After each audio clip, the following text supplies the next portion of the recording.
This is your moment. Greenway Kia offers financing options designed to work with today's lower rates, even if your credit isn't perfect. Shop one of the area's largest Kia inventories online at greenwaykias.com. We make the deals other dealers won't. I'm Joe Rossi, and I want to see you in a Greenway Kia. With approved credit. Offer expires 3/5/26. Hey, Russ Rollins here from the Monsters. When's the last time you cleaned your air ducts, huh? And most people don't. But if you got dust, allergies, and weird smells, Zero Res, they can clean those air ducts and remove all the built-up dust and debris. Book today. Zero Res, spelled forwards or backwards, it's the right way to clean.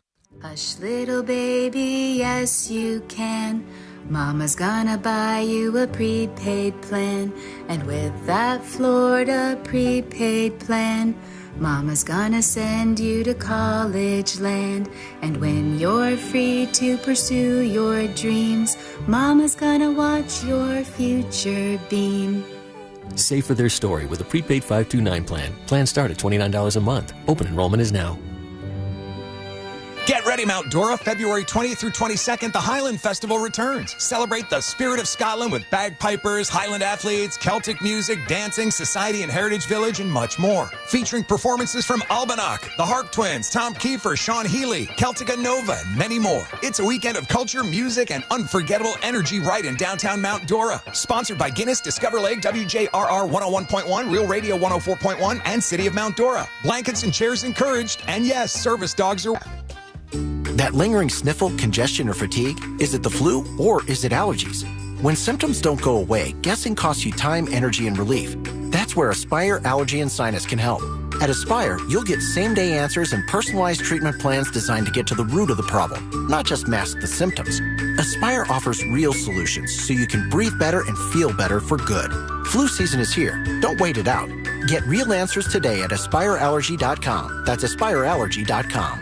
To everyone looking for a little something extra, Delicious Rewards has officially arrived at Culver's. With Delicious Rewards, you earn 10 points for every $1 you spend. Those points can be redeemed for free menu items. Because the more you enjoy Culver's, the more we love rewarding you for it. You'll even get special treats every now and then just for being a fan. Plus a more personalized Culver's experience. Join today at culvers.com/earn and start earning points with every purchase. From Wisconsin with love, welcome to Delicious. To everyone who loves sharing a great meal, let us tell you about our Wisconsin fish fry at Culver's. We hand batter our cod and walleye so your meal tastes homemade. Our walleye is only around for a limited time, so when it's here, we make sure every bite is worth it. Since we cook our food fresh, you and your family get a satisfying crunch every single time. It's the same with our butterfly jumbo shrimp. It's made to order and golden fried to perfection.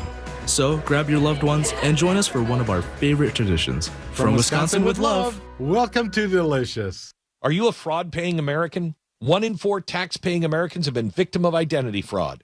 With LifeLock, your identity, if it's stolen, they fix it guaranteed or your money back. And last year, billions in refunds were stolen.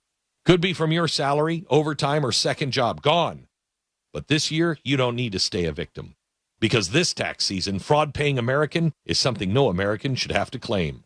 Save up to 40% off your first year with the promo code BECK. Visit LifeLock.com. Terms do apply. Hey, can you blow up some balloons for Jack's party? I can't. I'm so congested. You need Sinex Saline from Vicks. Sinex Saline nasal spray? Yeah, just Sinex. Breathe. Sinex Saline instantly clears everyday congestion associated with colds and year-round allergies with a gentle, ultra-fine mist that's no mess and easy to control. Daddy, we need more balloons. On it. Enjoy life's important moments without congestion. Try Sinex Saline from Vicks. Just Sinex. Breathe. Use as directed.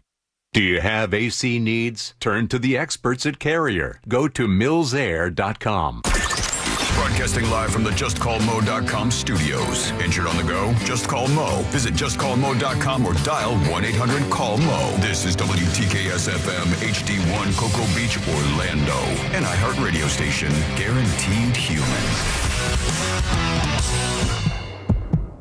Someone's going to get offended. It's just the way the world works. So to hopefully save everyone a little time and or energy, here's this. The opinions that you hear are those of the host and callers, and not those of iHeartMedia, its management, or advertisers. The News Junkie is on. The 3 best friends you never knew you had, running through the most viral stories of the day. The News Junkie Sean Wasson with Sabrina and C-Lane. It is is Thursday, February 19th, 2026. Lots to get to today, from Prince Andrew arrested to a reporter busted for being drunk at the Olympics. And are we about to go to war with Iran or what, people? Plus your calls, dispatches, emails, texts, and more. Hey there, Sabrina. Hello. Hello, C-Lane. I want to know if you wrote people. And hello to you. You can join us on the show today, people. All you have to do is send us a dispatch. Go to thenewsjunkie.com, hit record on your first dispatch today. You can also watch the show, everybody, over on YouTube and twitch.tv/thenewsjunkie. Your messages rolling right into the studio in real time. How are all you people doing on a Thursday? Good. How are you? I just sticking extra words in sometimes, you know what I mean? Like, yeah. Feel like the sentence wasn't long enough for the intro. Pepper so I'm like, them in. Are we about to go to war with Iran or what? And I'm like, that's not enough syllables there. People. I need more. People. You know, I just had to, as soon as I heard it, I go, was that ink to the paper or just in a last-minute improv? He called an audible. Look, it's always an improv. It's always, what do I do here? What do I say here? That's what's happening on a Thursday today. Also, a couple hours away, Fritz on the street and so many more things. What a wild day we have for you. Let's swim in the drama pool together. Let's start with our opening clip. Let's put our ears to the ground, our fingers on the pulse, and let's see what's happening in this great, big, wide world of ours. And this clip leads me to a question, but first, some very basic details.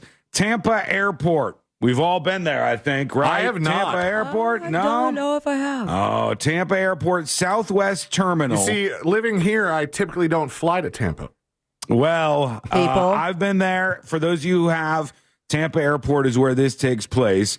They said this was something that went on for over an hour. Please keep that in mind, over an hour. And people were very, very confused. Here's what we see. A woman with her friend, okay? A woman and her friend are on the seats in the airport, and the woman is trying to comfort and console her friend, and here's what it sounds like.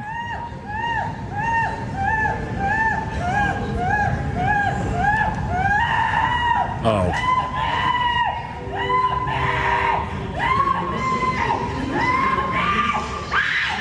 Oh, my. How has nobody intervened?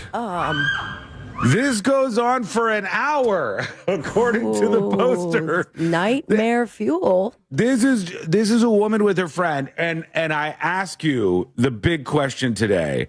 Have you ever had to rescue a spiraling friend like this? Yeah. Have you ever had that moment where you were like, oh my God, my friend is melting down, got too drunk, ate too many shrooms, freaking out over what, God knows what, and they end up like this person because this woman has a friend with her arms around her, and she is fully like trying to comfort her as this person is just scream crazy.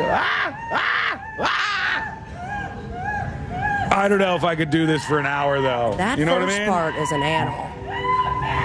Help me. Not that part. All right. Yeah. Wow.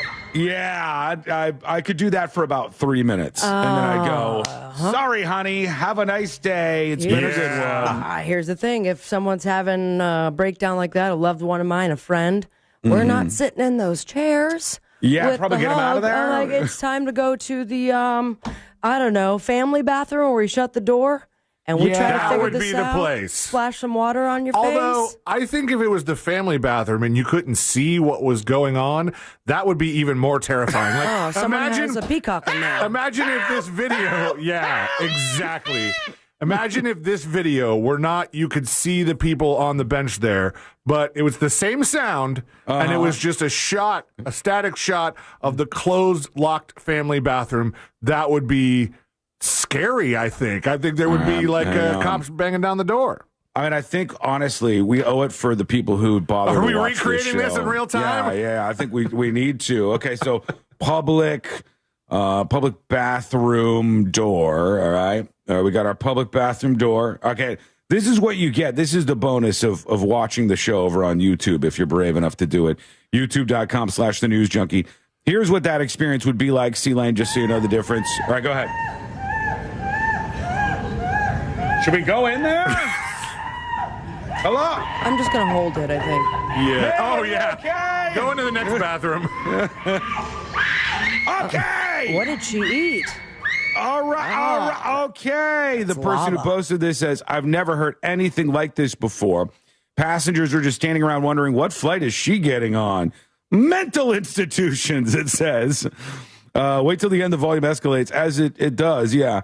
She's on a stretcher was the update. Medics transporting her out. I have no idea, but my first inkling is drugs. The airline shouldn't permit boarding a disturbed person. They didn't. There's no way she could board a plane in that state. There's no way she could do anything in that state. I don't know what happened. Imagine it was like her Instagram got deleted or something. Yeah. It's like, I can't live anymore. She actually just found out she could have saved 15% or more by switching to Geico. These are the people that I keep telling you about. One of the people in the responses goes, is she being trafficked? Where are the cops? And it's like, guys, when I see that, when I hear that, so many things go through my head. But is she being trafficked? I don't even know if traffickers are to pick her up. Consoled by her friend who is like, oh, God, 17 martinis was a bad idea. Like, this is what's happening. It seems pretty clear to me. It could be other things, but That's it seems a good like friend, that. I'll tell you that much. The first couple seconds of the video, I kind of felt nasty about watching because I thought... I never feel nasty. Bear with me. I watch it all. I thought what we were watching was a person who is traveling because they just lost a loved one, like very suddenly and unexpectedly, and are like processing that in real time. And I know of people who have found out that kind of news on an airplane, and it's like not cool at all. That's not a good time. And so that's what I thought was happening. And then the more it escalated and the more the help me's started, I was like, oh no, she's having a full on attack. Still feels a little slimy to record this, but I mean, it should be documented. She's wearing Crocs at the airport. That's the biggest crime. That's the real crime here. Let him be comfortable. She's got enough problems. Yeah. It's like, God, I want to know stories. Dispatch side of things and email side of things. If you want to be anonymous, tips@thenewsjunkie.com. Have you ever had a friend having like a total drunken, drugged, whatever breakdown like this where you've stepped up? Give us the story of what happened, because I'm going to be honest with both of you. I last about 30 seconds of you guys doing this. I'd be like, okay, hey, are you okay? I'm like, what can I do to help you right now? Is there anything I could do? Can I get you anything? Is there any way I could homer my ass into a large hedge right now? Yeah, we're going to take a quick break.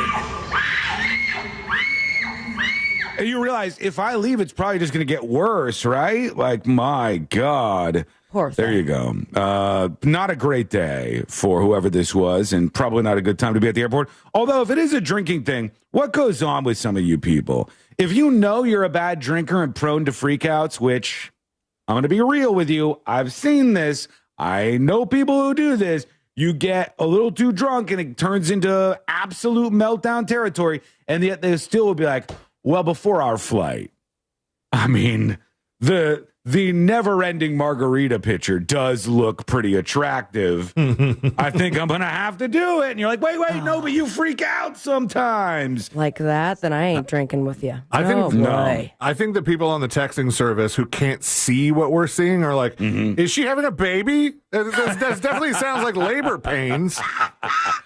Sounds like that more than it sounds like, is she being trafficked? Is she being... No, it's not. I mean, we don't know really, but I don't think she's being trafficked. A lot of people at the airport just melting down, and I figure I might as well give you more, right? Well, let's get all the screaming out of the way. This was on This show lives at the airport pretty much. Yeah, sometimes. Yeah.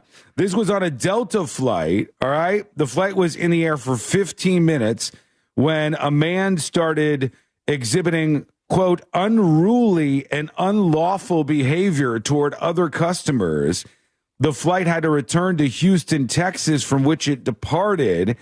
The flight was departing from William P. Hobby Airport, and it was going to Atlanta, but they had to turn this sucker around because this person was just unhinged. They made it onto the plane, though, not like that lady.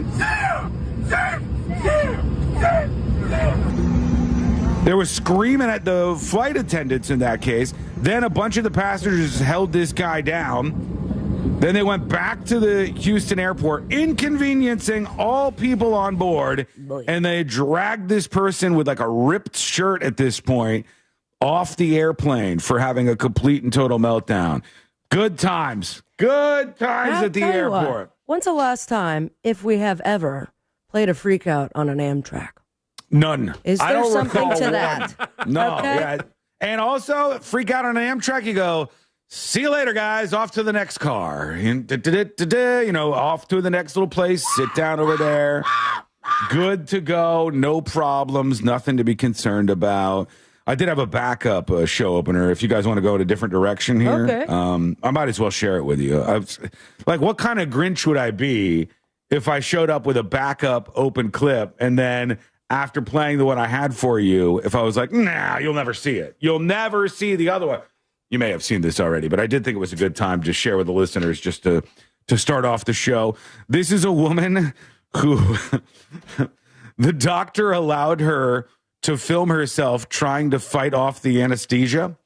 Have you seen this? No. Does she have the thing in her hand?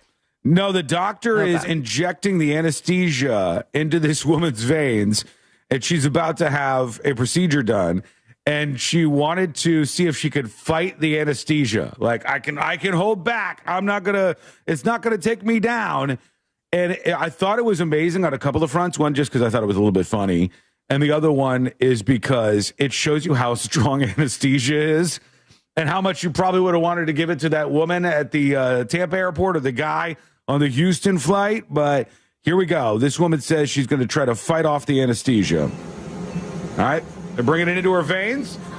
I tell you what I want, what I really, really want. Don't tell me what you want, what you really, really want. I want, really want. Okay, you can tell what's happening already. She's singing along to the very energetic Spice Girls. Why are there not more of these? It's now going into her veins. You have to have cool doctors.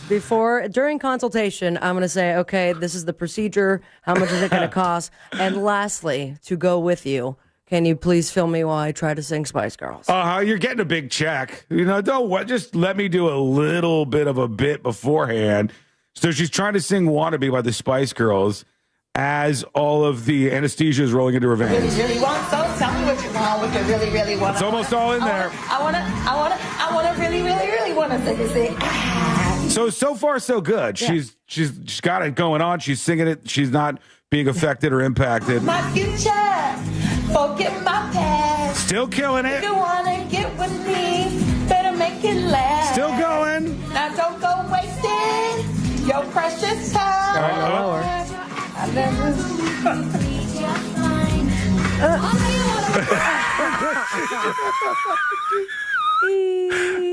That's just starts. The fact that she's still smiling is fascinating. Eyes open, smiling. She just shuts down. She's going, that's fun. I tell you what, and then all of a sudden, on the screen, it's the loading icon for a computer. Your precious time.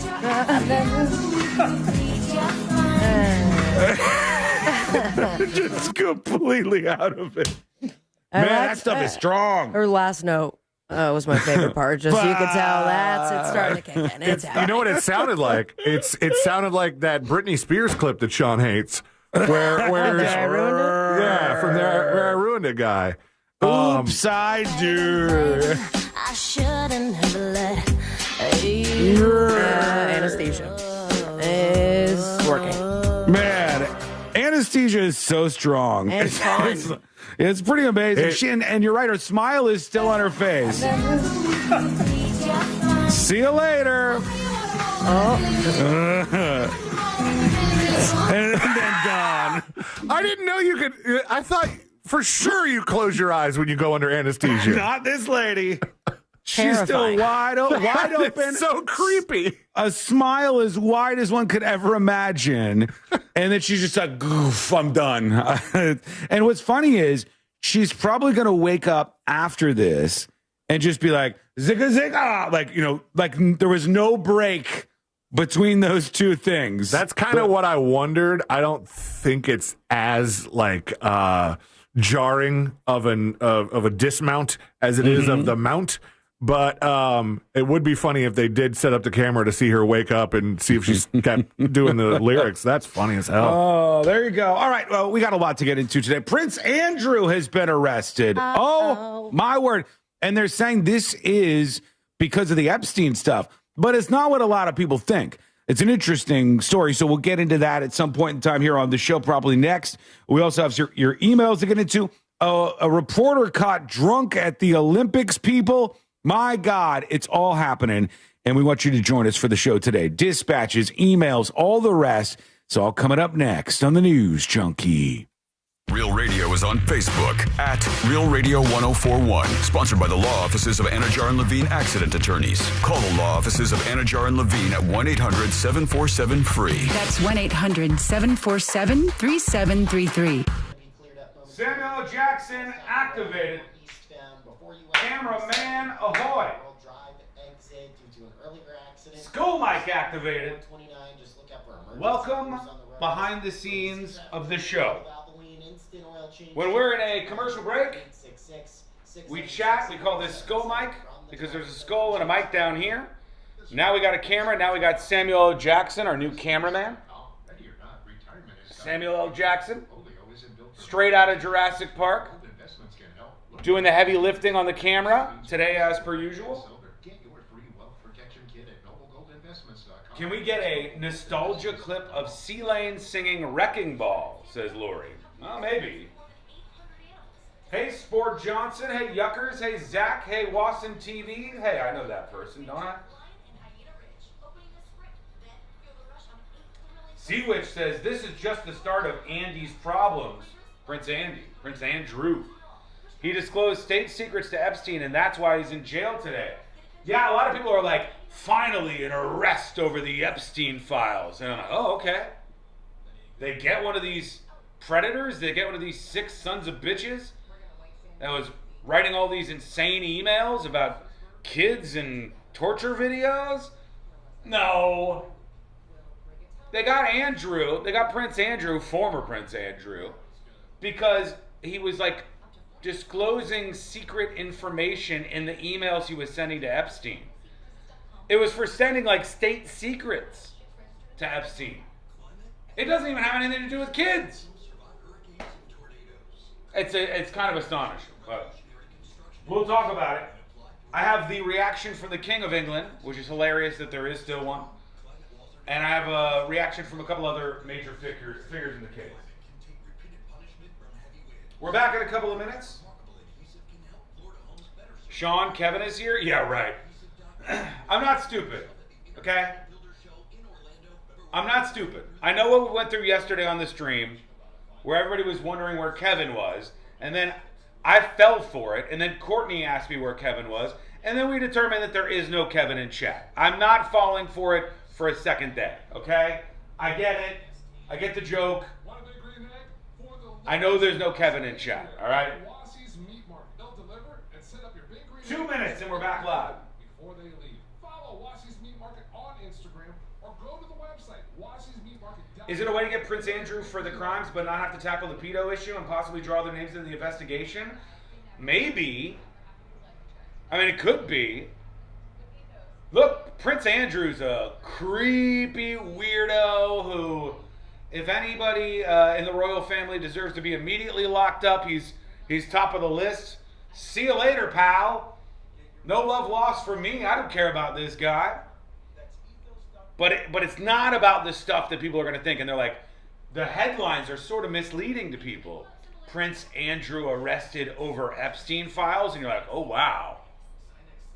Textbook example of corporate media reporting something that's technically true. Prince Andrew arrested over Epstein files. Technically true, but definitely misleading. 90 seconds and we're back live.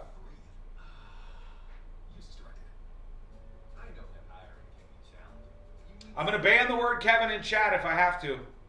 I know there's not any Kevin in chat. I agreed. I think Charles was like, go right ahead. He's all yours. Oh, yeah. But the king is like, bro, I got enough problems. My fingers are as big as sausages. Heart disease through the wazoo. And then some. I'm pretty sure that they're going to abandon this guy. Just like his wife did. Not trying to drama nuke, but just like his wife did. Where's she at? Huh? He's out of there. All right, we'll talk about what really happened with this arrest. Do not use the word Kevin in chat. I will ban everybody. Everybody who used the word Kevin, I will ban you one by one. Business goes pro with Lenovo Pro. Sign up for free at Lenovo.com/pro. Lenovo. This month, iHeartRadio is celebrating the stars of the 2026 Winter Games. Raised in the mountains of Silverthorne, Colorado, Red Gerard is a snowboarder. After shocking the world with a gold medal as a teenager in 2018, he's matured into one of the most consistent riders on the mountain. Known for finding creative lines that no one else sees, he brings a smooth, effortless style to the slopestyle course. Gerard drops in at Milano Cortina looking to climb back to the top of the Olympic podium. For more Winter Games gold, search Olympics on the iHeartRadio app. Win $25,000 in free impact windows from Reese Windows. Text TRUST to 20129.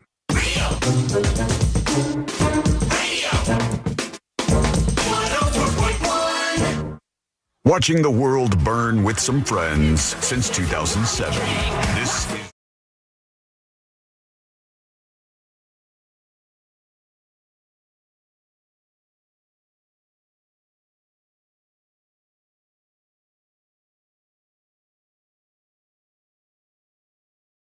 Newsroom. Glad to have you on board. Learn more about the show, the live stream, the podcast, this station over at thenewsjunkie.com, thenewsjunkie.com. Prince Andrew, they've arrested this weirdo, this creep, this strange man, this man wrapped up in the Epstein files. They've finally busted him. He's one of the only ones where they said, this guy was on Epstein's plane. This guy went to Epstein's island. This guy was best pals with Epstein and was emailing him all the time. But Prince Andrew, for realsies, like he really was doing all those things and going to the island and writing creepy messages. Pictures leaks, I feel, when all this started. It was here's Prince Andrew. Here's the blurry face of young girl or woman. And the very first to get stripped immediately, like his family, the royal family, was like, nope, no more prince for you. That's what we're going to do to get you in trouble, buddy. Yeah, I mean, there was a famous photograph that came out of all of this where it was Prince Andrew and I believe Virginia Giuffre. Yes. And then right in the background, there she is, Ghislaine Maxwell, that just all of the things in one picture that you could ask for. And this guy was a prince of a royal family. Now, we could say the obvious. It is hilarious that there are still royal families, and this is happening in 2026. Yes, indeed. And also, this guy's done for. His family, king, everybody else who's around him, who has already stripped away his title, they aren't taking the licks here. I want to know what he's living on. If he's stripped from all his royal stuff, does he just have residual money left over that they haven't taken from him? Because he must have something. You get rid of all that stuff, and how do you live? I mean, you as a royal family, all the ridiculousness of that aside, as a member of that family, you probably don't put in a backup plan because you don't think of being ousted from the royal family. There's 401k. There's not you don't put aside savings because you're a friggin' prince. You don't think he has a high yield savings account? Trust fund. Yeah, he probably thought he wouldn't have to worry about any of that stuff. Like if you heard now, he might go to jail. A member of the royal family in jail. If you heard that somebody who is in the line of succession, I don't know if he was or not, so don't correct me on this. But if somebody was in the line of succession to be king, if enough people died, you're a prince, you're in the royal family, and if you heard that guy had to get a job somewhere. you would go, I don't know how strong this royalty can be. He's scanning groceries at the Tesco. Aren't you that? No. Tough times for him. And don't worry, two fronts here that I'm sure will make him feel better about things. One for former Prince Andrew is that the charge isn't what most people are going to think, even though all the headlines that you're going to see out there going viral today will be Prince Andrew arrested over Epstein files. Right? They'll say that kind of stuff. In fact, what if I do this right now? Prince Andrew. Right, if I just put that into Google News, I see Prince Andrew arrested in Britain over Epstein ties. Former Prince Andrew arrested following Epstein files revelations. Former Prince Andrew arrested over suspected misconduct in the public office revealed in Epstein files. Former Prince Andrew arrested on suspicion of public conduct. On and on and on, you see these things. And it's all tied to like Epstein files, et cetera, et cetera. Andrew arrested after Epstein files revelations as King says the law must take its course. And we'll get into the statement from the King in just a moment here. But I always find these kind of headlines to be a perfect example of how corporate media stuff works. What are people going to think when they read these things? They're only going to read the headline. I don't know what the statistics are, but I would guess way more people see headlines than read stories. It's just got to be the truth. It's how social media works, okay? And the people will see the headlines and they'll take away from it. I would too if I didn't read something. They'll say, this Prince guy was arrested because he was diddling kids with Epstein. He was flying on the Lolita Express plane. He went to Epstein's Island. That's not at all what this guy has been arrested for. I'll explain in a second. But first, is this kind of like getting that gangster on tax evasion? You know, he did all those other awful crimes, and they're like, we can't really prove it. Like getting Diddy on a RICO violation. We're like, we know he's a terrible monster who beat up a woman, but we got to get him on something here. A statement from His Majesty the King, everyone. This says on letterhead, Royal Communications. That's how you know it's legit. And it's from today. And it says... This only looks slightly more legit than Stephen Colbert's CBS letter. The King says, I have learned with the deepest concern the news about please Andrew... use an accent, man. I don't know if I can... I have learned with a... Did I get there? I have learned with the deepest concern the news about Andrew Mountbatten Windsor and suspicion of misconduct in public office. That was a switch. What now follows is a full, fair, and proper process by which the issue is investigated in the appropriate manner by the appropriate authorities. I'm losing it. Does anybody expect the Spanish Inquisition? In this, as I've said before, they have our full and wholehearted support and cooperation. Let me state clearly the law must take its course. As this process continues, it might not be right for me to comment further on this matter. Meanwhile, my family and I will continue our duty and service to you all. King Charles. King Charles. King Charles, everybody. Not there bad. he is. Yeah, he's jumping in. Can you imagine writing a letter with His Majesty the King on it and not feeling weird about that? Like, all right, well, this is what we do. This is totally normal for us. The police have arrested this guy, charged this guy with some crimes. It is kinda Epstein related, but the truth of the matter is that he's been arrested for basically emailing Epstein information he wasn't supposed to. And to give us some more details, I have a rundown. That's right. I have a rundown. Prince Andrew delightful. arrested. I love a rundown. Let's see what we have here. That was definitely more British than me. On February 19th, 2026. First Batman, now this. Prince Andrew, formerly known as Prince Andrew, was arrested on suspicion of misconduct in public office. This arrest is linked to allegations that during his tenure as the UK's special representative for international trade and investment, he shared confidential government documents with convicted sex offender Jeffrey Epstein. So it's about sending confidential government docs to Epstein. The arrest follows the release of extensive U.S. Department of Justice documents revealing these alleged exchanges. The development marks a significant and unprecedented event in modern British royal history. So the prince could go to prison, which is hilarious to me. I mean, hilarious. And one, don't get too excited because British prison is not nearly as exciting as like a Salvadorian prison or even an American prison for that matter. It probably has better Wi-Fi than most of you do. So it's not going to be as brutal as one might think. It's more like, think Martha Stewart time behind bars is probably what the former Prince Andrew will be getting here. She had it worse than Epstein had it behind bars. Yeah, he didn't. I mean, how long was Epstein in there until, No, I'm talking about his first go around where they pretty much they gave him the keys. They let him leave for work during the day. Look, we know it gets stuffy in here, Epstein, and we know what's going on here. Let's get some fresh air, Jeff. Let yourself out if you don't mind. Take some time, enjoy yourself.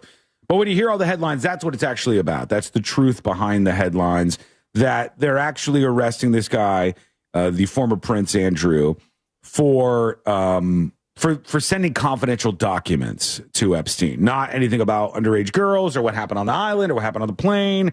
Even though I saw some of the coverage, a couple clips, MS Now, that's going to get hard to get used to. Hate it. But that's used to be MSNBC, MS Now. They were talking, they're like, look, there's no consequences here, but you get arrested over there. And they're protecting Republicans. And here's MS Now. Again, if you did something horrific or if you were extraordinarily close to Jeffrey Epstein, if you got caught lying time and time again about your relationship with Jeffrey Epstein, if you're a Republican, this same party that talked about getting to the bottom of the Epstein files, which we've been talking about on this show since 2015. He seems very concerned about the Republicans getting arrested. Hey, maybe I'm just a crazy person, but I'd like all the criminals to get arrested. Yeah. I don't care if they're Republicans or Democrats. If they're doing something with kids and underage girls and taking advantage of these financially destitute teens who are willing to give a rub and tug to an old billionaire for a couple $100 cash, I want all of the peoples associated with that. But I guess that's not the message over there. When very few other people, other than Julie Brown in Miami, were talking about it. Yeah. Now, if you're a Republican, you're off the hook.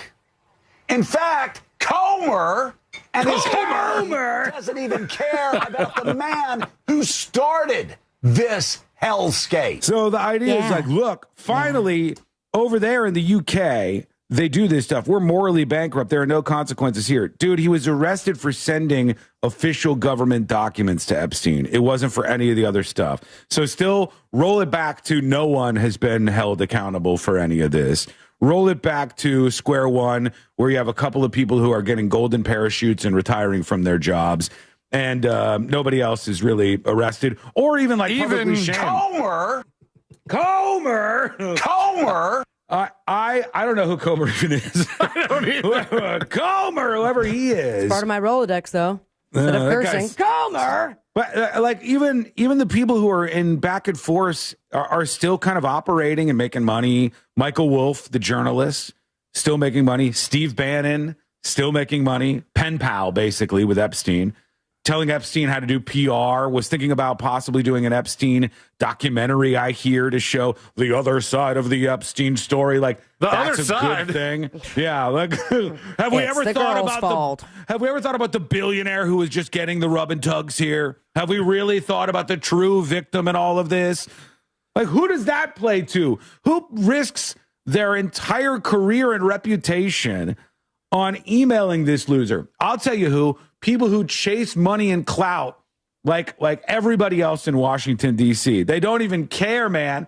There's other Epsteins out there right now, and they're still emailing them. Weinstein was known to be an absolute monster behind the scenes. And there were so many stories before he ended up getting busted about him being a creeper and trying the writing being on the wall. Wasn't it Courtney Love who said in an interview, like, do you have any advice for this young actor? And he said, she said, don't go to a party at Weinstein's house. Bingo, Remember what happened when people spoke out, though? Blacklisted. or worse. So the most incredible thing was you go through that guy's communication and it's the same thing. It's all these people are like, oh, I know they got you wrong. There's always somebody willing, if the person is rich and powerful, to go, I don't care. I want the clout. I want the attention. And they risk like zero social suicide from it. Meanwhile, only one alleged suicide coming out of that whole thing. Meanwhile, the Casey Wasserman guy, they're trying to pull him out of the Olympics now for the 2028 Olympic Games in LA. Mm-hmm. And he had to sell his thing. And like, it seems like from reading that he didn't even do anything that bad. He's just, his name was there. He flirted with Ghislaine Maxwell. He said, I think of you all the time. What do I have to do to see you in a tight leather outfit? And while, yes, that comes out bad, like it didn't age well. Guilty of being horny. Because of her. Yeah, exactly. But, well, a lot of them are guilty of being horny. Just, but just in a very, very wrong way. Mm-hmm. This guy was guilty of being horny for a person who was of age. And then, but just like, and now they're like, there's disgraceful emails where we can't associate with this guy.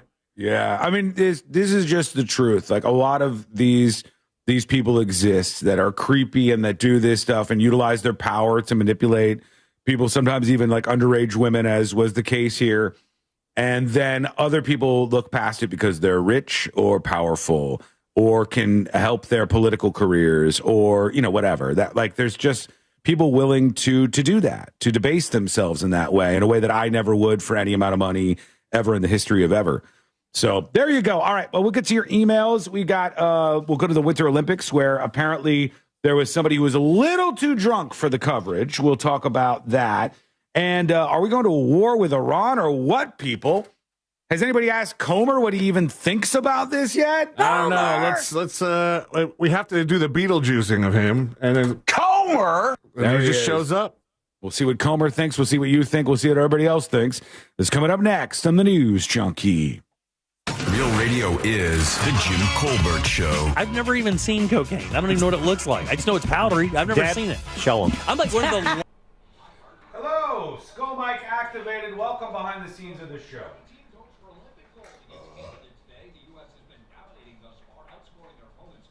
Classic Cornhole says, Sean running his propaganda machine again? Okay, I'll wait. What did I say that was wrong? Ready? This is your last chance before I ban you.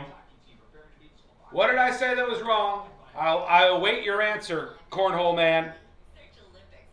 The great Cornholio, I await your answer. What did I say that was wrong? There's only two ways out of this for you now, because you've tried to chirp and get some attention. One way is you are punted into obscurity and banned because you're just annoying. The other way is you tell me what I just got wrong. Go ahead. I await your answer, Mr. Cornhole. I stand by. That's not about Kevin. Don't bring. I told you not to talk about Kevin. This is ban court. You are now the defendant, and you're charged with being an asshole. Sean is salty today? Just a regular amount of salty. This is a normal amount. Ooh, someone's in trouble? Good luck, Cornhole. Dan says, Scarborough wasn't just calling out only Republicans to be charged. He was noting that the Clintons and Democrats are being investigated, but that Bondi and Trump are protecting Republicans like Wexner. In the clip, that was from Mediaite, so it wasn't like some right-wing thing. In the clip, I just heard him talking about Republicans, and his whole rant seemed to be at Republicans, which, let's just be real, that's playing to the audience at MSNBC or MS Now or whatever the hell it's called. That's fine. Hello? How many of those have you had today? 2? We went to 1 Celsius. You're not doing 2. Huh? You're sleepy? What? Wake up. You want me to slap you? No. Come here, I'll slap you. I don't want you to slap. I'll slap her. Should I slap her? Wake her up? Not hard. You're going up, sir. Okay. All right, be safe. See you later. Just filling you in on what wasn't included in the clip? No. Well, thank you. I appreciate that. Yeah, I mean, I would hope anybody and everybody would be like, hey, do not care what political party these people are from. If somebody committed any crimes, if somebody is implicated in this, in anything at all illegal, Republican, Democrat, whatever, they should be arrested and dealt with. I mean, I think that should just be something we can all agree on. Where you at, cornhole?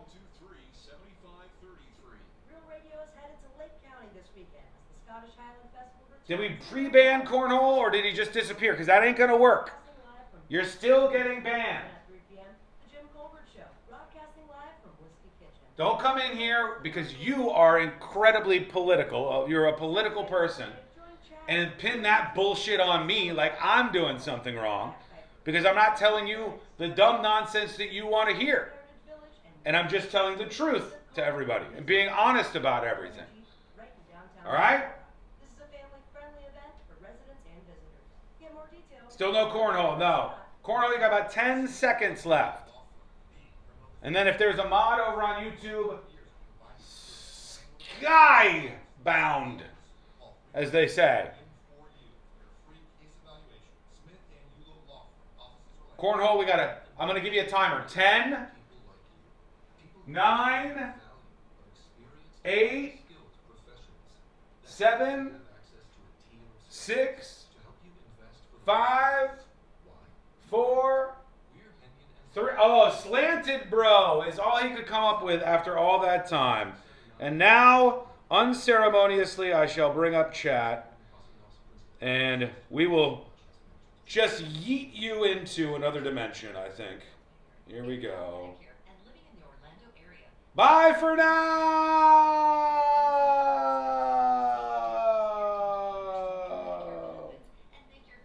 Rip cornhole. We'll never recover. We'll never recover from this day. This is worse than Kevin.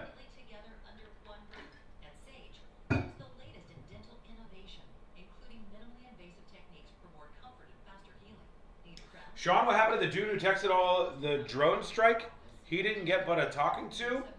I need more information about what you're talking about. Bye-bye. Yeah, I need more information about what you're talking about. I don't know exactly what the reference is. One of the problems, and bear with me here, one of the problems with the Epstein files, not based on this is what went wrong here, but one of the problems is that there's so much volume that it's difficult for me as a person preparing for a show like this to get through any significant quantity of it. I just see what I see people post. I see people sharing like highlights or lowlights, if you will. Snoop Frog says, that's why I have 3 active live accounts in this chat. I know all 3 of them, pal. Pooed in my underwear 1. You think I don't know who you are? Naked in the bathtub again? And Snoop Frog. You think I don't know who you are, but I know. I can see. I see you. We're coming back.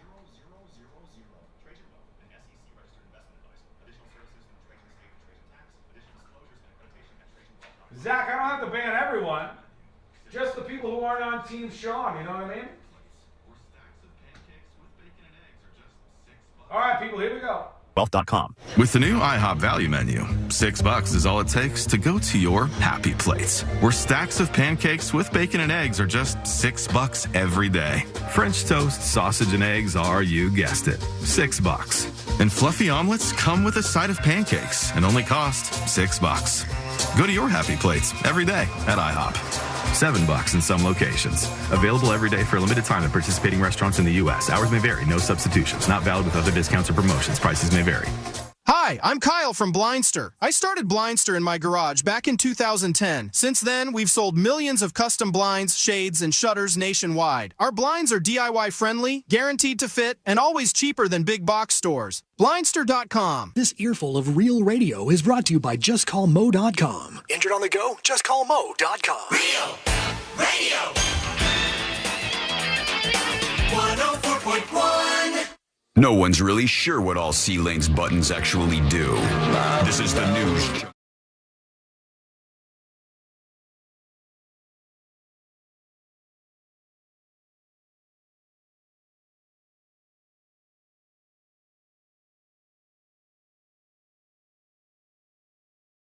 Always the case around here. Learn more about the show. The three best friends you never knew you had. Go through the most viral stories of the day. Ditch the same three songs over and over and over. Hang out with us and let's talk about what's happening out there. More details over at thenewsjunkie.com. All right, a lot to get to, a lot to get back to.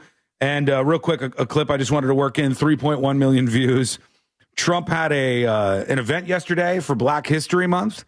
What? And he had all these folks gather up. There was some Meemaw who absolutely loved Trump who came up and spoke a little bit, but he had all these people gathered for Black History Month. They give you guys the shortest month of the year. It's unbelievable. It's truly unbelievable. But we're in the middle of it. So they were doing this at the White House, and then Trump I think he wants this to spread out. I think he wants it to be longer, or maybe he was just playing to the audience, but here he is. So happy Black History Month. Happy Black History Year, and happy Black History Century. Thank you all. You could do that with anything, really. Happy Black History from the beginning of time, 2 million years. Happy Black History Month he started with, then that was like, let's go further. We'll go to Black History Year, and then Black History Century. Happy Black History Month, happy Black History Year, and happy Black History Century. Whole century. Thank you all. Thank you, Bruce. Thank you. Thank you very much, everybody. Even Bruce. There we go. All right. Happy Black History Century, I guess. Happy Black History Millennial. All of the things. Enjoy yourself out there. Trump giving this speech at the White House yesterday to a crowd of his supporters there. Could you imagine, if you were having Black History Century and you have been celebrating Black history for 100 years, and when the 100 years are up, you're just like, all right, we're done. All done.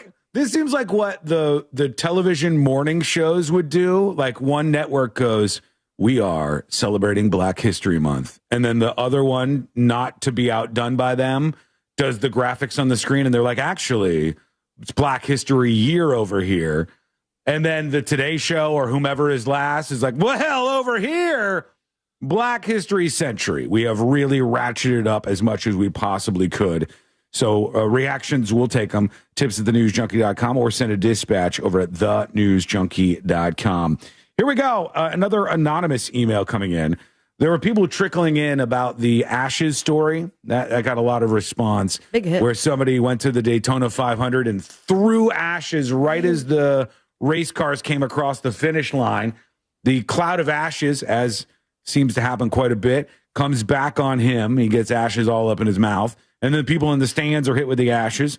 Anonymous emails. Keep me anonymous, podcast listener. I worked for a family that a family member of theirs died and was cremated. They kept the urn on the mantle for 6 months and then had me move it to the back of a coat closet by the front door entrance. Last time I saw it was 5 years later and it was still there. I found out the only wish of that person was to have them spread the ashes on the beach. The house still has the ashes inside, and the house is located right on the ocean front. So I think you're right, and if you're lazy enough, people's last wishes are easy to ignore. Love the show, says Anonymous. They live on the ocean, and they want him to just walk outside and spread the ashes? That sounds like they don't want to get rid of the ashes. Yeah. Like there's the sentimental, value to it. Yeah, there's something going on there. Somebody didn't want to do whatever it was. I think the simple requirements are totally fine. Like if my dad or mom or anybody had died and said, "Hey, Sean, I want you to spread my ashes on the beach. Put your feet in the ocean and spread me into the body of water to send me out to sea." I would have done that. I would have done it not around anybody. I would have done it like quietly and peacefully, and then I would have moved on with my life. But sometimes people are like, well, my friend said it can't just be at a NASCAR race. It's got to be the Daytona 500 when I die. And it can't just be on the ground. It has to be on the finish line as the NASCARs are crossing the final stretch of the race. It's like, you can turn down some of this stuff. They don't know. They're not here. They're dead, okay? They're not following you anywhere. Brent emails the show. Brent says, subject line, Black Whopper.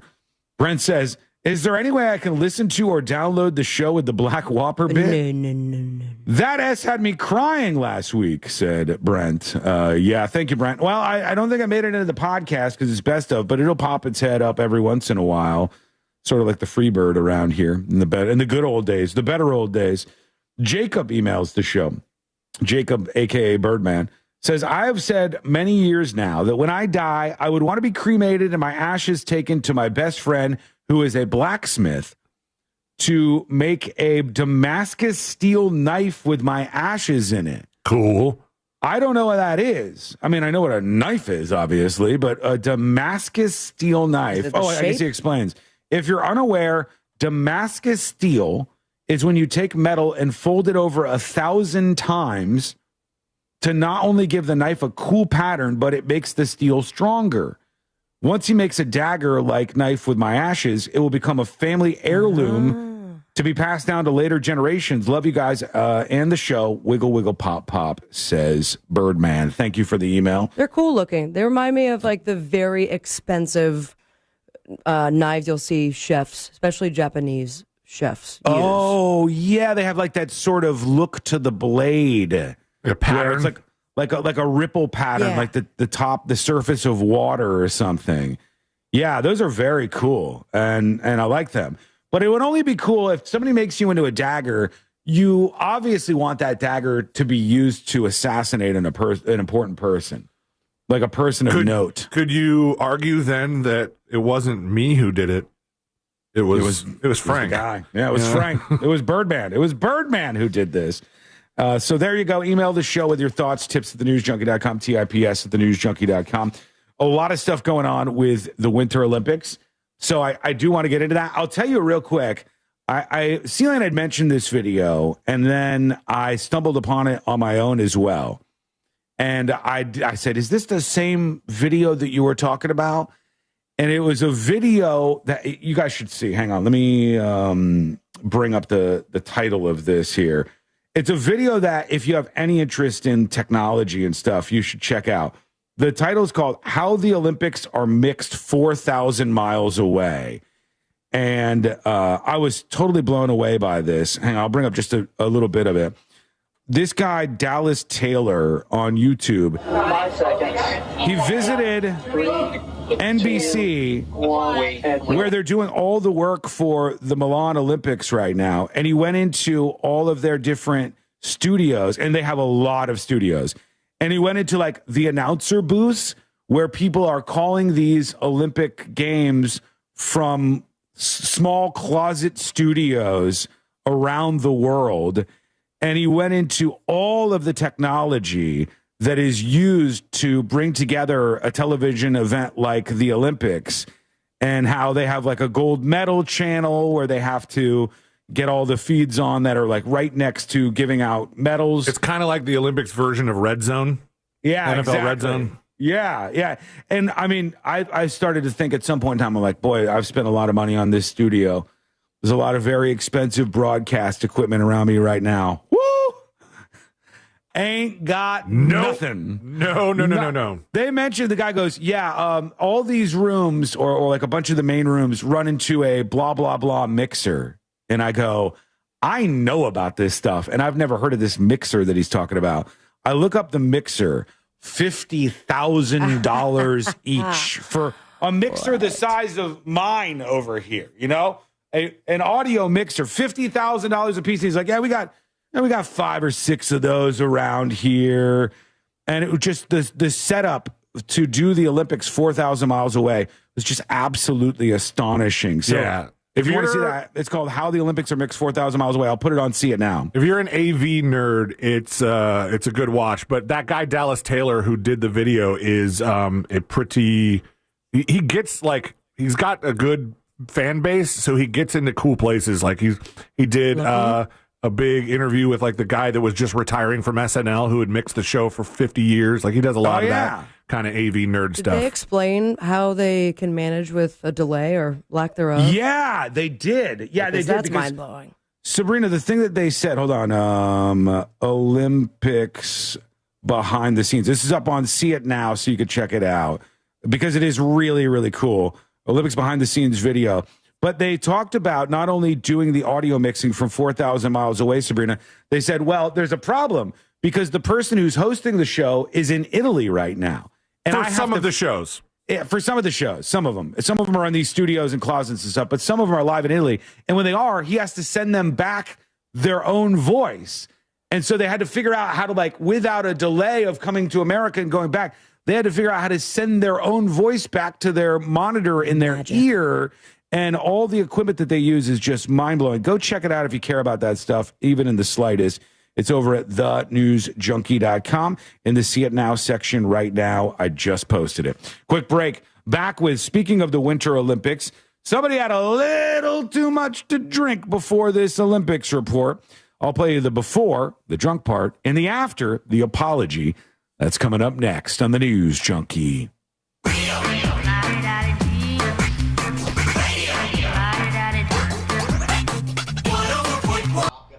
Hello. Welcome behind the scenes of the show. Crash on US 192 westbound before. That video is so cool. You're gonna get stuck on I-4 still through that Champions Gate area. If you're like a gearhead, oh man, so cool. And they are controlling 50,000 or so microphones, separate isolated audio feeds, mixed and unmixed, video feeds galore. It's wild what they're doing.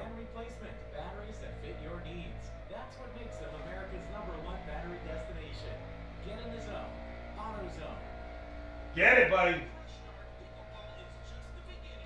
2 things for you. Twitch, my friends over on Twitch.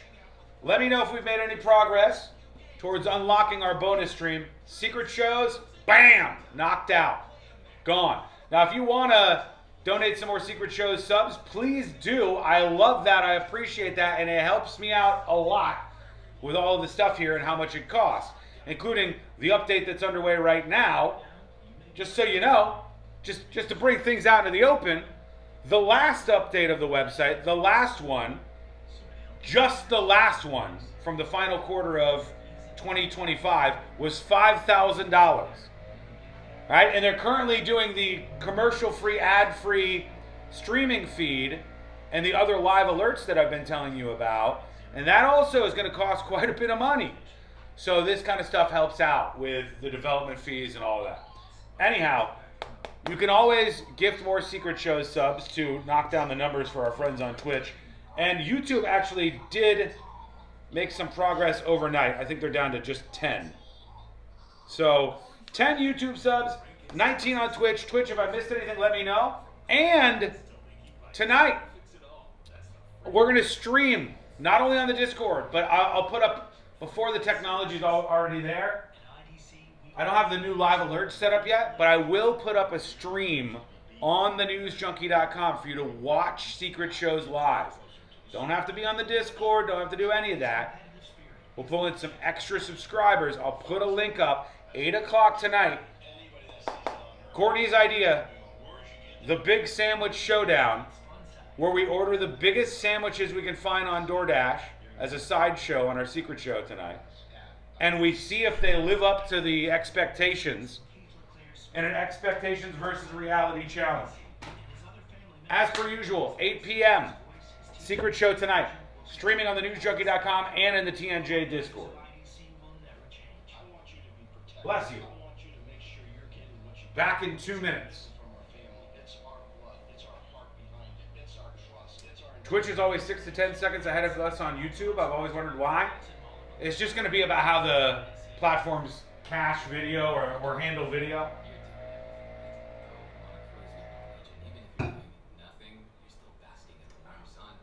What time? 8 p.m. 8 p.m. sharp is what we're going to start doing. 8 p.m. sharp, the stream starts. And for the first time ever for Secret Show subscribers, you don't have to know how the Discord works or anything like that. It will be on the Discord, but it'll also be just on an alert on the top of the newsjunkie.com. You click it. If you're a subscriber and logged in, you can watch live tonight. You can only chat on Discord though, right? That is correct, yes. The exclusive destination for hanging out live in a true sense is the Discord because you can chat. 1 minute. We're coming back right now, folks. A news reporter, a little bit too drunk during the Olympics coverage. I have the clip of her drunk talking during the Olympics coverage, and the apology is the shot chaser on this. All right, here we go.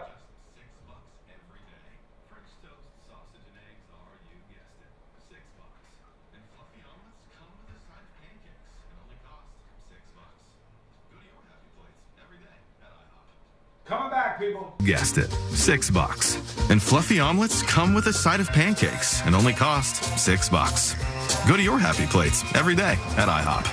$7 in some locations. Available every day for a limited time at participating restaurants in the U.S. Hours may vary. No substitutions. Not valid with other discounts or promotions. Prices may vary. Win $25,000 in free impact windows from Maurice Windows. Text TRUST to 20129. Portions of the following program were pre-recorded. Coming to you live from the JustCallMo.com studios. Injured on the go? Just call Mo. Need help after an accident? Visit JustCallMo.com or dial 1-800-CALL-MO. This is WTKS-FM HD1 Cocoa Beach, Orlando. An iHeartRadio station. Guaranteed human.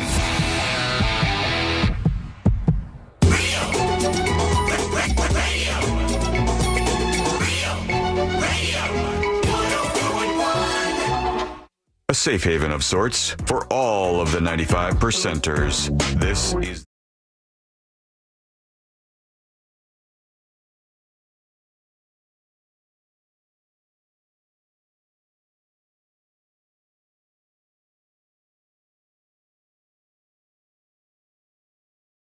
Take a seat, let's hang out, let's laugh, let's feel things together. And you can learn more about this show. Go over to the website, which is at thenewsjunkie.com. There is a real shot and chaser in the truest sense here on the show for you to listen to, where there was a woman who was part of the Olympics coverage, and she was working for an Australian news outlet in Italy for the Olympics, and she was hammered during her live coverage. And I got the shot and the chaser. I have her first when she was doing the report where people said she was slurring and drunk. We'll analyze. And then I guess she apologized and she got serious afterwards. So we got both of those. Well, let's go to this one first. Here's Danica Mason. She works for Channel 9 in Australia. And I guess she got a little too excited, a little too party ready over in Italy for the Olympics. Here she is. Like, literally... The price of coffee over here is actually fine. It's more the price of coffee in the US that we are going to have to get used to. I'm not sure about the iguanas. Where are we going with that one? But anyway, the price of where are we going with that one? Yeah, she definitely sounds drunk. She sounds like she had a couple before the live shot here on this Australian and it was for news a while station. Too. It was a long segment with the drunk lady. I don't think anybody knew. I mean, well, hold on. I don't think anybody was fooled. I think everybody knew immediately that she was drunk and they were kind of rolling with it. We've got so many athletes who are willing to compete as well after her as well. She is just one of those athletes that you keep in their mind and you just look at them and go, what an inspiration. No, I agree. Yeah, she has a long road ahead of her. I agree with you completely, Danica. All right, nobody calls her out. I agree with you completely, Danica. But Danica sounded a little drunk, all right? And and she sounded like she was a little hammered. Now, the shot and chaser, the chaser is the apology. She is apologizing for her interview. And let's see what she says. We'll grade the apology here afterwards. Let's see. This is Danica from Channel 9 over in Australia. I'm going to have to pump the volume on this one. It's very quiet. Let me bring this sucker up 200%. 250. Here we go. I just want to take a moment, if that's okay, just to apologise. Look, I totally misjudged a situation. I shouldn't have had a drink, and especially in these conditions. It's cold, we've got altitude, and not having had dinner probably didn't help as well. But I want to take full responsibility. It's not the standard that I set for myself. Oh, you know what I want to do? I really want to copy this like a copy pasta, word for word. Next time I get drunk and do something dumb, and then I wake up the next morning, I'm like, God, I got to... Altitude. Like, make it a I think you should get ahead of it and read the apology still wasted. This is the perfect apology. Just take out wherever she's saying something that's particular to her situation and use it for her. Danica Mason did a pretty good one here. I just want to take a moment, if that's okay, just to apologise. Look, I totally misjudged a situation. I shouldn't have had a drink, and especially in these conditions, it's cold, we've got altitude, and not having had dinner probably didn't help as well. But use I that take part. Full responsibility. It's not the standard that I set for myself. There she goes. She says it's not the standard she sets for herself. You know, it wasn't the worst thing. They were having fun. Yeah, it wasn't professional. No, it wasn't professional. She should be drinking. Was the iguanas, man. She's like, it's the price of the coffee in the US, but maybe the iguanas. Where am I going with that? All right, keep moving on. And they fired her after the. No, they didn't fire her. No, hopefully not. They're having fun. They're okay. And she said she's really, really apologizing because she didn't mean to do that. You could tell me what you think about her apology, and we'll see what you have to say about all of this as we move forward on the show today. All right, let's see a couple other things I wanted to get into before we get in a dispatch or two here. Oh, this is just insane. And this is exactly why we have See It Now on the newsjunkie.com. This is a visual, but I still have to bring it to everybody. You can jump on youtube.com/thenewsjunkie if you want to. I'll give you the stories in the description and then put it up on See It Now so you can watch it at your leisure. But the story says around 8:50 a.m., so this is 8:50 in the morning on Tuesday, the Lee County Sheriff's Office responded to a crash involving a Jaguar vehicle. Have you guys seen this? No.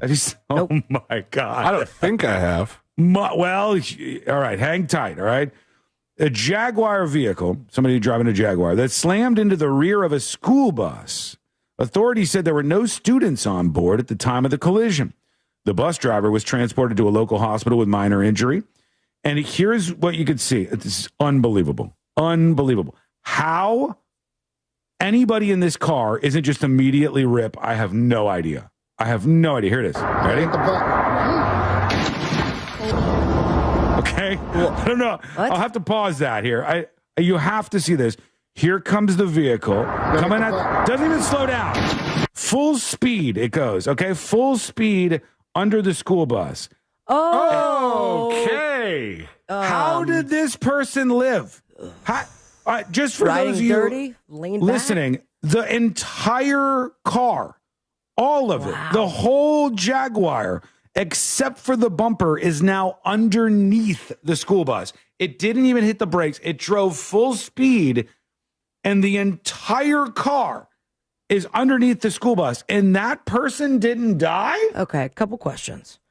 They weren't really going that fast, right?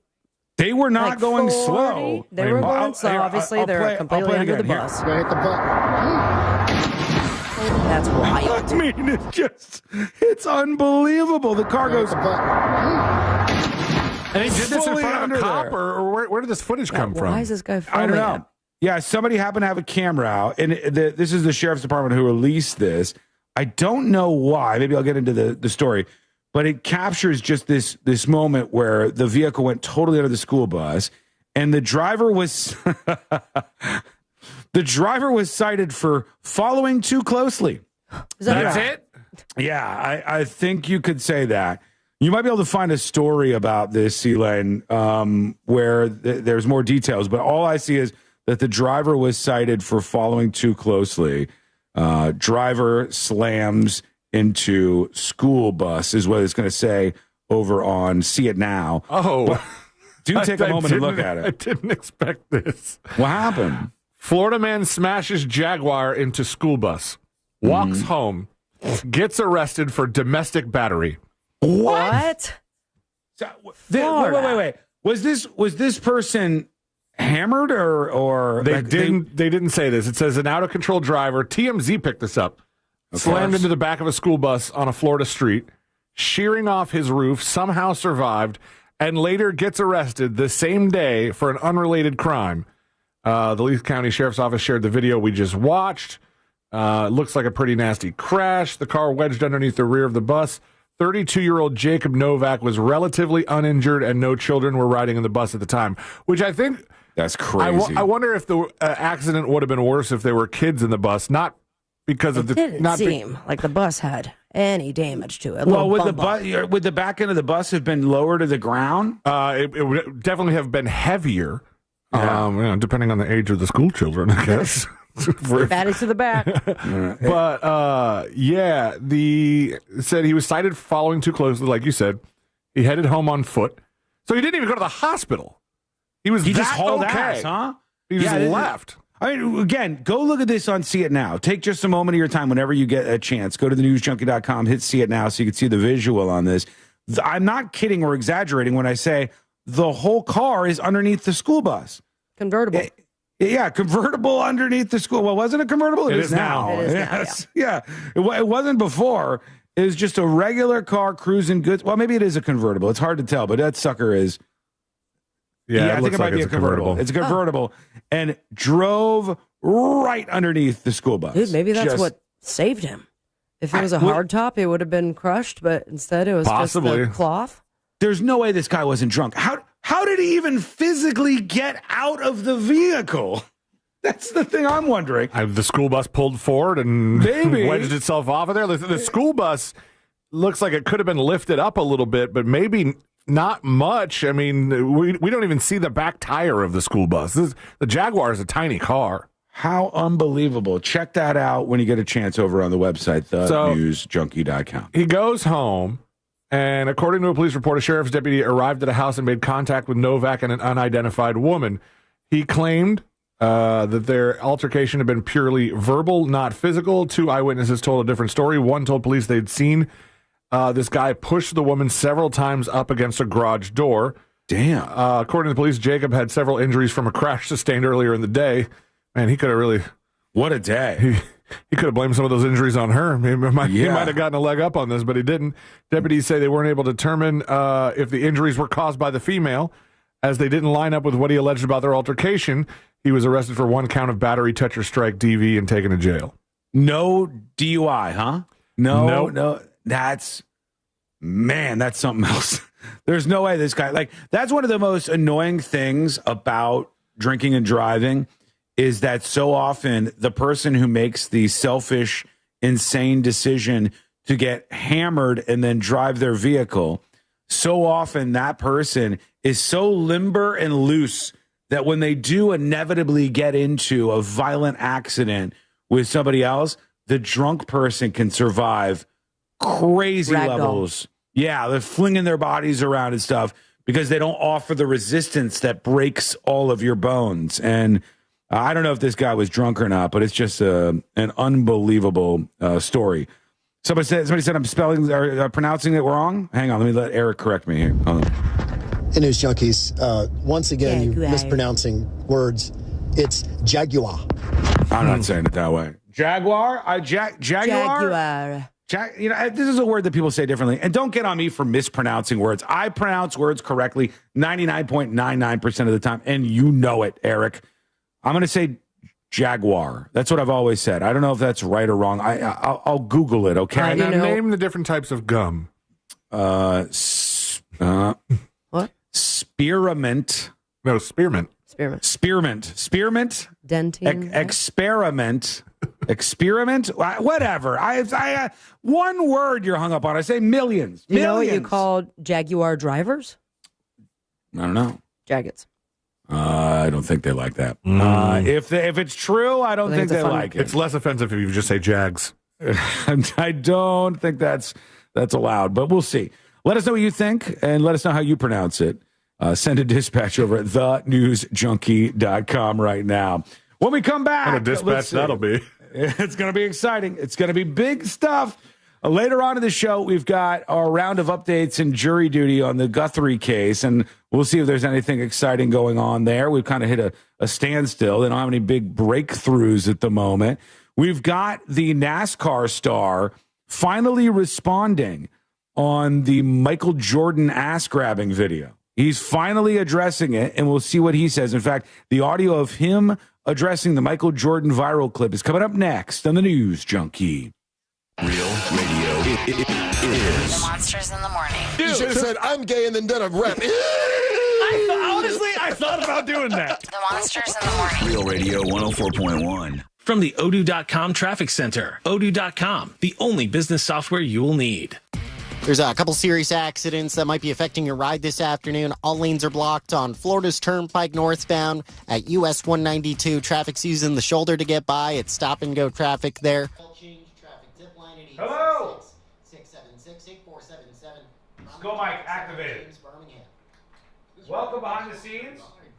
Hey, everybody. Good to see you on a Thursday. We got a game coming up. Fritz on the Street is what it's called. That's in less than an hour, and you can play along with, possibly even win a prize. We'll see how that goes. Hey, Tanya. Hey, everybody watching on YouTube and Twitch.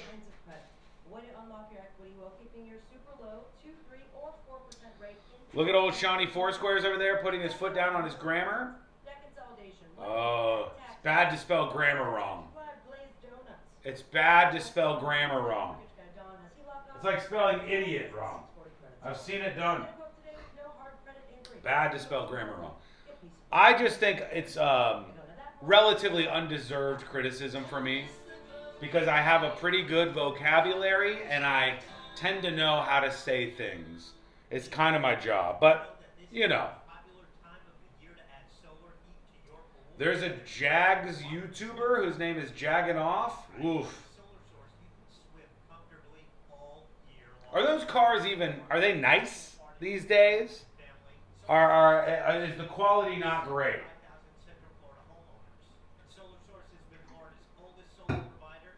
I don't know if those are luxury cars anymore or not. It was funny because recently at iHeart, they sent a spreadsheet for every employee on air to fill out. And as per usual, I completely forgot about it and didn't focus on it. And then Josh Fowler had texted about it, saying, hey, did you guys do this? And I go, thanks for the reminder. And when you go on there, they ask you like all the things that you want, right?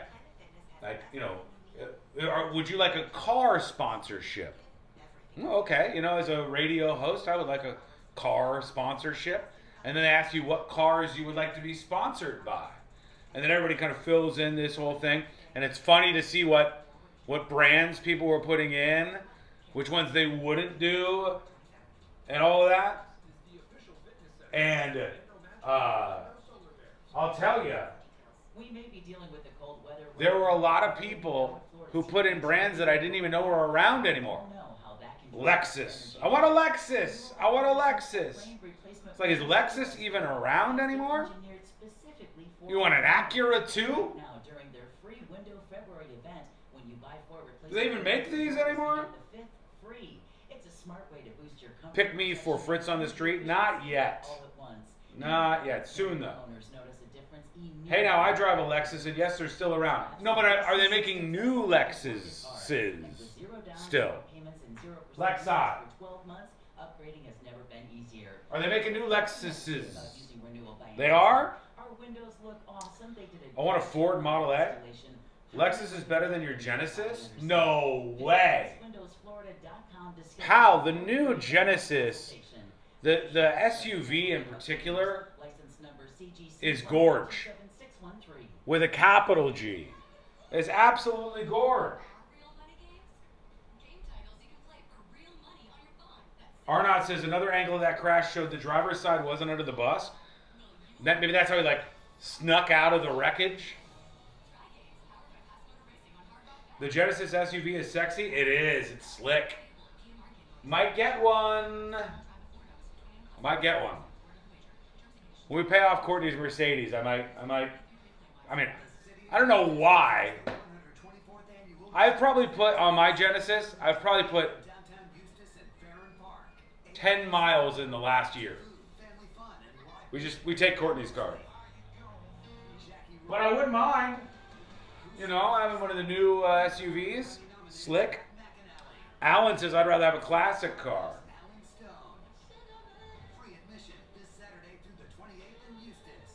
You mean Hyundai? No, Genesis. Genesis is what I'm talking about. Saturns need to make a comeback?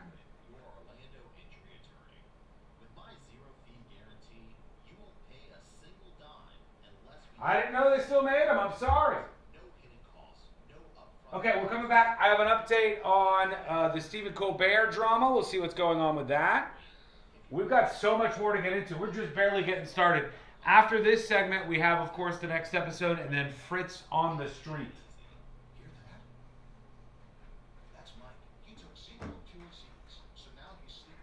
All right, let's see what we got.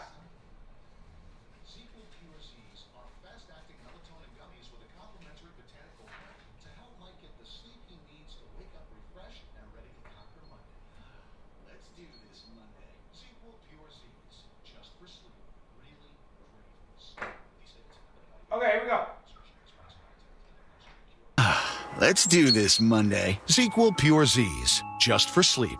Really great sleep. These statements have not been evaluated by the Food and Drug Administration. These products are not intended to diagnose, treat, cure, or prevent any disease. Use as directed.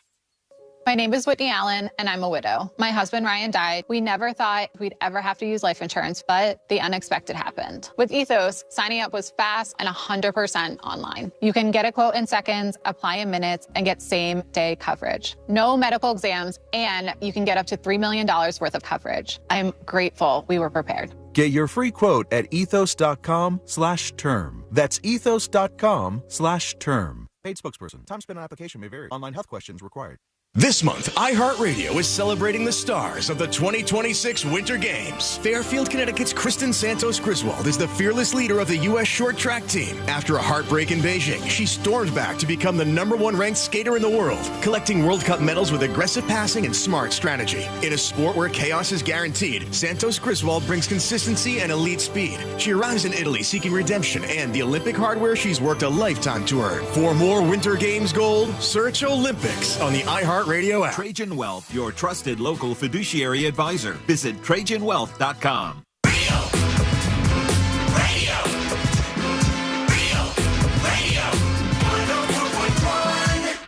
Your front row seat to the most viral stories in the world. This is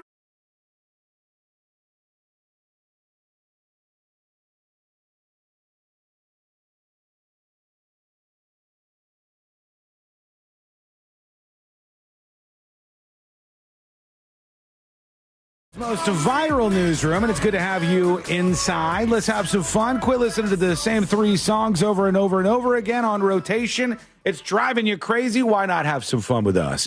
Learn more about the show at thenewsjunkie.com. The war is on, everybody. I feel it. It's a brewing. The war is on. And this is all about a very particular thing. I think, if you ask me, and I don't care if you don't, it's one of the things that makes America the greatest country in the world. All right? You could tell a lot about a country by, in my opinion, the way that country treats their pets. You can tell a lot about a country by the way they treat their animals. And I love dogs. I love cats. I love animals.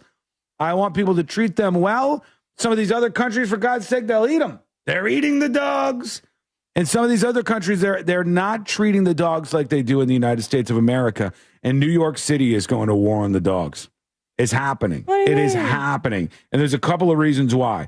One is I've seen this backlash on areas of New York City where the pet owners suck. And this is, I will be as clear as I possibly can. This is a pet owner problem, not a pet problem. It ain't the dog's fault. This is a pet owner problem. And it's going to lead to what I think is going to be a war on dogs in New York City for a couple of reasons. This is one of them. The other one is now in New York City, they got the Muslim population not the population. The Muslim population in New York City is like 10% or so. And there's a lot of foreign-born Muslims in particular that aren't fond of keeping dogs as pets. Dogs are haram. In different countries in the Middle East, like Iran, for example, it's illegal to walk a dog. You can't walk your dog. You cannot walk your dog. It's illegal to walk a dog in some of these countries in the Middle East. You can't have a dog in your car. Straight to jail. You know the meme? Right to Straight jail. to jail. Right to jail. Right away. Not don't pass go. Right to jail.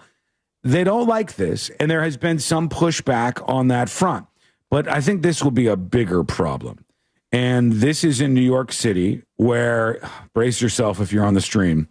I won't put this on See It Now. New York City's most poop-filled areas have been revealed as people complaining about dog poop in the city has hit record highs. There are all of these areas in New York City where people are just bringing their dogs out and they poop straight on the sidewalk and nobody does anything about it. You don't even try to waffle stomp it into that grate. Look at that. It's riddled. This is going to be the end of all these doggies in New York City. The entire sidewalk is covered in dog poop from lazy New Yorkers who didn't want to pick it up and go find somewhere to throw it. Here's the thing. I wouldn't even...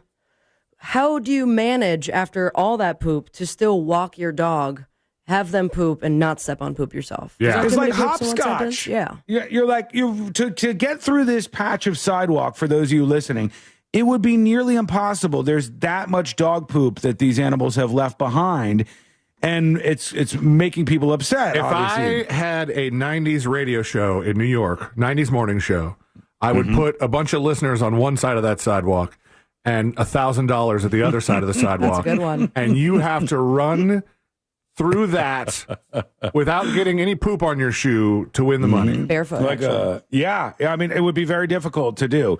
And this is not even just the only spot. They've said there has been a 94% increase in calls complaining about dogs going on the sidewalk in New York City. People are blaming the snowstorm and all sorts of other stuff. Blame laziness. That's it. We have this every once in a while where I'll see in our neighborhood that somebody hasn't picked up their dog's poop, and it's almost always one person, same dog every day, and they're one of these people that goes, I don't do that. It's so giant, too. Yeah, my dog poops and I don't do that. I find that to be gross. It's fine. It's for the grass. It fertilizes it. They're one of those people, and now they have skyrocketing calls in New York City for people complaining about these dogs. Only a matter of time before somebody says, yep, forget it. Let's get rid of these damn animals. The city's too big for this nonsense. Top 10 unscooped dog waste neighborhoods.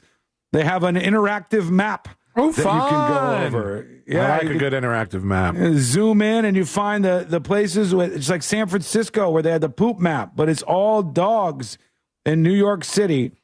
I'm trying to zoom in to find some of the areas that are most offending, but it doesn't look like it's working as well as it should. Angry city dwellers and even progressives on the city council have been putting dog owners on blast, arguing that dung is only more noticeable against the snow. Pick up your effing dog S. Wait. Their argument is that, hey, guys, listen, this is the same amount of poop as always. You just see it more because of the snow. Yeah, well, I think maybe there's even more because people don't want to go further into the snow.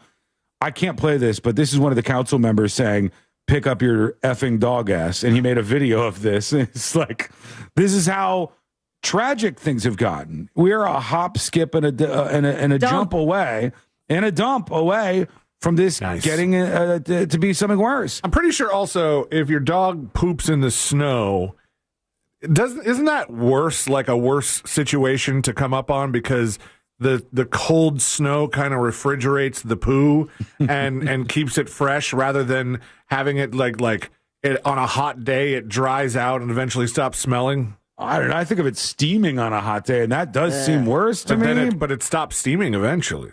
Dries out. Says there should be limits on what types of dogs people can have in these apartments, and you should have to have a license to have these dogs, so people could be fined or banned from having dogs entirely. Because in the Bronx, it is literally covered in dog poop because people are lazy. Somebody responds and says, I think it's more like people are disrespectful. We have dogs all over this nation and parks all over this nation, and people respect them and pick it up, but in some places they don't. It's as simple as that. I could have 5 dogs in one area, and I just pick it up, this person says. There is a pushback in New York City. The dogs are going everywhere, and nobody likes this. There's a pooper scooper law, but I guess they're not enforcing it.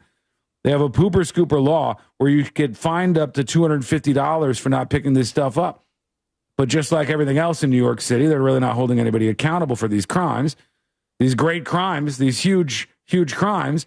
And so the problem persists. So here we go. And the future will be a war on dogs in New York City. That's what this is going to lead to. And I think it all boils down to the owners just being terrible, super lazy, super disrespectful individuals. But I'm open to what you have in mind. What do you think's going on here? What do you think's going to happen next? Send a dispatch over at thenewsjunkie.com, thenewsjunkie.com, or an email to tips@thenewsjunkie.com. All right, let's see here. A couple more emails coming in. Steve is talking about the drunk newscaster. Steve says, who is more drunk, that Australian newscaster at the Olympics or Heather Kovar, who did the news drunk? Maybe a side-by-side comparison would help. Thank you, says Steve. Is that the lady who was drunk, or hold on, or who had like a breakdown? Wait. We had the famous one that had a stroke while she was outside of the arena. But then I think we're talking about the one that was like took care of the afternoon news. And everything that was coming out of her mouth was like, I don't even know what happened. And, this is what it was. And then she came back and said that she was having a medical issue. But I think is it this lady? Hold on. Tell me if this is the same lady that you're talking about. That's what I'm talking about, yeah. She even looks a little disheveled where she was. Oh, good afternoon. Turning on the 6 p.m. local news, you don't expect to see this. Like I was telling you this morning, if you watched us this morning, starting at 6 a.m., 7 a.m., I told you, you know what, today, what a beautiful day outside. It is just amazing. I would like this if I was watching. If I was tuned in, I'd go, boring news. And then if I saw the drunk lady was giving the news, I go, I am not changing the channel. I am watching every second of this. She got fired for that, unfortunately. But, that's the grave injustices that we face in our world. What do you think? Let us know. Send a dispatch over at thenewsjunkie.com or emails like this. A DJ Phone says, the British actor Jonathan Pryce did commercials for Jaguar for years, using a snooty 3-syllable pronunciation suitable for England. Jaguar is fine as long as you don't say Jaguar, like so many Jacksonville football fans do. Jaguar is fine, but not Jaguar. I'll try to be careful. Thankfully, they're not very popular, so I don't run into that problem that much these days. But the Jacksonville team, how dare you? That too. Somebody sends in another angle of the Jaguar that was driven underneath the school bus to show us how the driver got out. And from this angle, that makes more sense. Went under the bus and it screwed it up, but it left the driver's side door out so that the person could still open the door. And that's when the guy fled the scene, and got into an altercation with his either wife or girlfriend. Man, what a mind F for the driver of that school bus. Right. Yeah. You probably didn't see it coming, or if you did, you didn't have a whole lot of time to react. just bam out of nowhere. All of a sudden, you feel the back half of your bus go. Whoa. Yeah, and this car is done for too. I don't know if you could save this Jaguar, but they'll try, I'm sure. All right, when we come back, the next episode with Sabrina, what's coming up on the next episode? What's coming up on the next episode? Cross-country skiing at the Olympics can be boring until you throw a dog into it. Plus, bonus points for butt sniffs. Ray J says he had months to live, so why not go on tour and be extra about it? Oh, and allegedly, he's a Ray J pants on fire liar. Plus, Justin Bieber's Bored Ape NFT has been renamed Very Terrible Investment Ape, and I'll tell you why. All that and so much more coming up on the next episode. And that is coming up next on the News Junkie. Coming up tonight on Real Radio at 7, it's a corporate time with Tom and Dan. Brought to you by MyEternalVitality.com and Modern Plumbing Industries. At 9 p.m., it's Real Laughs with comedians James McGill and Ken. And Real Music starts tonight at 10 on Real Radio 104.1. iHeartRadio. Olympics update. Team USA has 3 medals. Hello. Big, giant shouts out. Big, giant Skull Mike shouts out to DJ Rage for the 8 gifted subs from DJ Rage. Oh, great. Please, no. Always quick, but never rush quality oil change. No appointment needed. Save $15 off your next oil change at BIOC.com. Babylon Instant Oil Change. Down, what's happening? Control F. Is the stream surviving? Are we still good?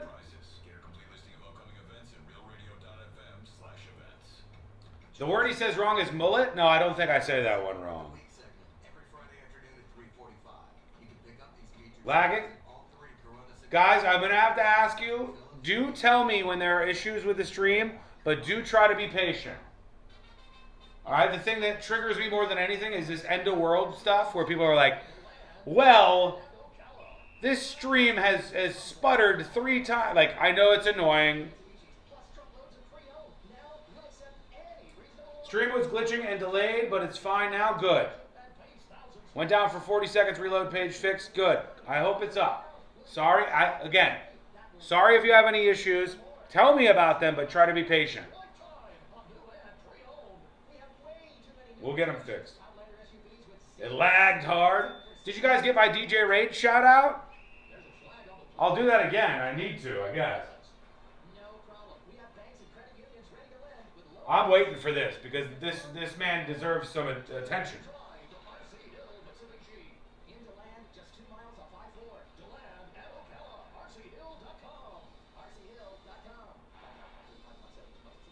You never expect prayer in the middle of this show? Why not? Chat, are we good? Yes? Are we good now? Yes? Tell me if we're good. Yes? You can't blame Kevin about this. Kevin doesn't exist. I said, big thanks to DJ Rage, knocking the Twitch goal down to 11. He gifted 8 Secret Show subscriptions. Those have been knocked out, so we'll strike away from the Twitch goal. Thank you, DJ Rage. Go grab those. 8 gifted subs for my man, DJ Rage. Absolute legendary status. Unbelievable. Once I refresh, it's been smooth as butter. Good to hear. 90 seconds and we're back to do the next episode. Sean, what has 2 thumbs and is pointing at me for your next Fritz on the Street partner? Maybe.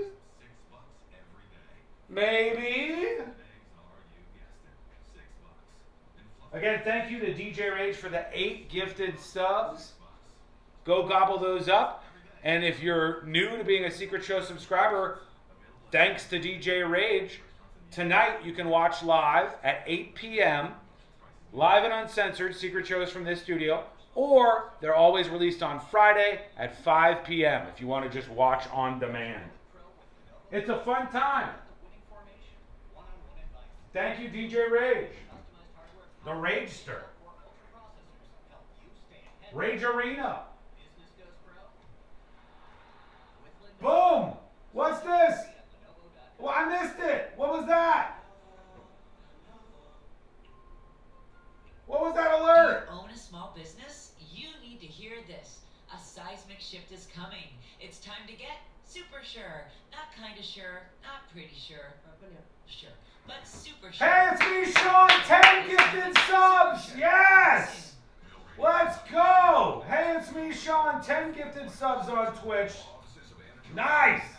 The seismic shift is coming. Super sure. Coming soon. Real Radio is on Instagram at Real Radio 1041. Sponsored by the law offices of Anajar and Levine Accident Attorneys. Call the law offices of Anajar and Levine at 1-800-747-FREE. That's 1-800-747-3733.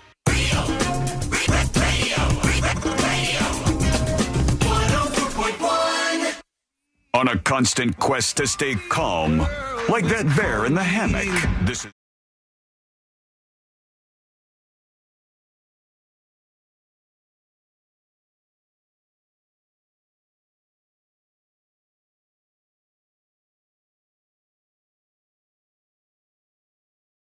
and beyond. So good to have you with us on a Thursday here on the show. And I want to tell you something. This is good news for so many of you. Fritz on the Street is coming up next. Fritz on the Street, the greatest game in all of radio. The showdown is on. We'll see how everybody performs this week, and you can play along with and maybe even win a prize. So stand by for that. Right now, though, let's get into it. Let's do the next episode. Because there's a lot on TV, and you can't possibly keep up with all of it. Even though you should, because what else are you going to talk about? Call me mommy! Nothing. Weather's nice. It's time for the next episode with Sabrina. Hey, smoke weed every day. Hold up is right. The next episode brought to you by That Mortgage Guy Don, thatmortgageguyDon.com, and the Home Loans Radio Show. Tune in every single weekend. Get your questions answered live on the air because he's pulling back the curtain on the mortgage business, explaining the process to you because, brace yourself, he wants you to know how it works. He has your best interest in mind. You're leaving money on the table, and it's time for you to put it back in your hands and put it towards something cool like a jet ski or something. Start the process today and get that jet ski or something by going to thatmortgageguyDon.com. Don't miss the boat. Compare your quote with thatmortgageguyDon.com. 'Twas a mere 44 years ago, 1982. Nice. And a man by the name of this guy right here. Wait. Crazy. Ozzy Osbourne. Ozzy is right. And on this day in 1982, he was arrested for doing something that apparently is illegal, even 44 years ago, and that is taking a pee-pee on the Alamo statue. So there you have it.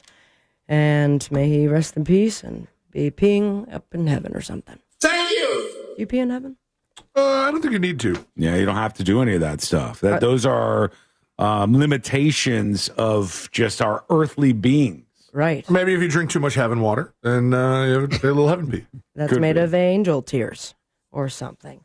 Now let's go to the Olympics here on Earth, and what a time, kind of. Sports, baby.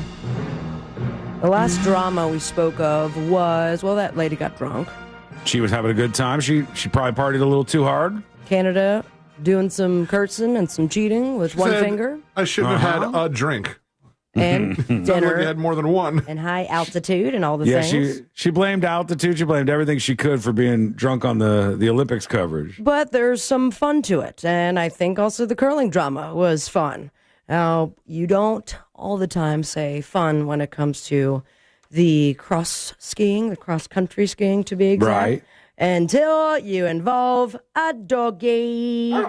Oh, yeah, this dog went mega viral, I just sent the X post to you in the group chat there. But all thanks to a dog during the women's action yesterday. The dog ran onto the course, followed two skiers across the finish line. Then he sniffed their butts. He was like straight up behind them on the course, too, which is funny. He's just running behind these Olympians and crossing the finish line. It looks like a wolf. Oh, I was Kinda about crazy. to ask what kind of dog. So stray? I think it was somebody's dog, but everybody was saying that's a wolf. That's a wolf. Oh, here it is. Here's the butt sniff for those of you watching. It Smells came up- like champion to me. Yeah, it looks like a wolf for real. It's crazy. I would think they would have a little bit more, security, maybe not the right term to use, but just dogs running around. So there you have it. A lot of security, I think, just deals with people and not animals. And they're just like, oh, dog's here. What do we do? I've got an update for you. It's actually a Czechoslovakian wolf dog. All right. Named Nazgul. He lives nearby, and his owners are related to one of the event officials, so I guess that means you can let your dog run wherever it wants. You can get away with that kind of stuff, yeah. Now to... Can you imagine you're watching the Olympics on television and you're like, oh Son of a my bitch. God. Carl got out. Is Carl running out after the competitors of the Olympics? He's running, but he's also barking and probably peeing a little bit to mark a skier on the leg. Oh, man. It's weird that doesn't happen more often. Like, you don't see this kind of thing. Like, for example, golf tournaments. You always see, like, oh, there was another alligator on the golf course. But, like, a lot of golf courses are in neighborhoods. And, like, the big tournament in Central Florida, the Arnold Palmer Invitational, which used to be called the Bay Hill Classic because it's in the neighborhood of Bay Hill. Like, I knew people that lived on that golf course. Not once a dog got loose during the coverage and just ran for it. Be fun. I'd almost want Lady just wandering Same out there. here. Everybody's like, Let's all go to the next Olympics and bring our dogs and see what happens. We'll just release all of our dogs. We'll have Carl, Lady, and Lexi all at the same time released out of the field. That'd be great. It would be great. Not so great if you invested in NFTs in 2022. Let's go back in time. Remember that? I remember that. I just remember one person by the name of Eric, great friend, who had early on, I think, gotten in on Bored Ape or some sort of NFT ape. C-Lane, you had an NFT at some point and then flipped that for a good little chunk of change. I had one. Sean got me one of the Trump ones for Christmas or my birthday or something, and then I sold it. I got it as a prank. I got C-Lane a Trump NFT, and then he turned the prank around on me and made money off of it. Which is good. And I think a lot of people were hoping to make money off of the NFTs, especially Justin Bieber, who shelled out $1.3 million for a Bored Ape. And that's an enormous sum of money. We have done the math, and according to Futurism.com, we now have what it's worth today.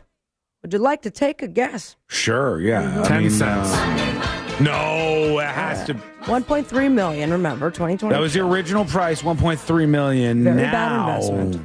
Okay, the NFTs are down, big time, but it's got to have something left. I'm saying $40,000. Okay, I appreciate that guess. Christopher, want to try again? That's usually a bad sign. $40. That was also a guess. $12,000. Yikes! Lost over 99% of its value over the last 3 and change years. The controversial crypto market has been going through what they're calling NFT winter. But I guess winter lasts 3.5 years. Yeah, well, that's because NFT Punxsutawney Phil saw its NFT shadow. Yeah. And womp, womp, womp. Why not go back to the physical stuff? And I present to you a Pokemon card that is now become the most expensive ever sold in a record-setting auction, and you'll never guess who's behind it. Did it cost more than the NFT? Yes, it did. Yeah. Oh, yeah. Big time.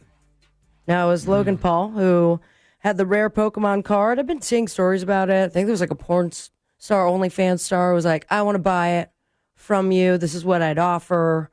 It only takes a couple of sessions on OF. He said no, brought it to this auction. And we now have the selling price, a whopping $16,492,000. But flag on the field. All right. Didn't he take the expensive Pokemon card and contain it in some sort of necklace that's bedazzled with jewels and diamonds and gold? Well, he had received it And it was replaced. It was in this like $75,000 diamond necklace. So I guess that's a little bit of added value, but there's still not $15 million. $11 million. That Why is it so expensive? Is it some sort of is there only one of them in the world? there are only 39 were given out to illustration contest winners in 98. And it was purchased by him in, I'm trying to find that year, I just had it. It was purchased a long time ago. He by bought Paul it for a pretty big sum of money, like $5 million or something, right? Yeah, $4 or $5 million. PSA grade 9 Pikachu Illustrator card. And because there's only 39 out there, and it's Logan Paul, and it's on a necklace, All right. now you have it for almost $17 million. I know Logan Paul is hateable, Paul Brothers hateable, all that stuff. I will say, I don't think Pokemon cards are the worst investment. I think that I know some people who collect them, and I've seen a lot of people online who have been in there. There's money in them, their hills, much more so than NFTs for sure. And every holiday, I remind my parents on how we could have been absolutely loaded had they not thrown away all of our Pokemon cards. Oh, they could have had and one we of kept these. them in the binder and everything. Unbelievable. Perfectly good. Wow. Sheila. Yeah, Rudy. On the boob tube, we've got the following in our poor houses with no Pokemon cards. Olympic Winter Games. Also, third season premiere of The Night Agent on Netflix. Star Trek Starfleet Academy on Paramount Plus. Trivial Pursuit on the CW. 1 hour special, TMZ presents Bum Bum Bum, Michael Jackson, 30 Fatal Seconds on Fox. You can catch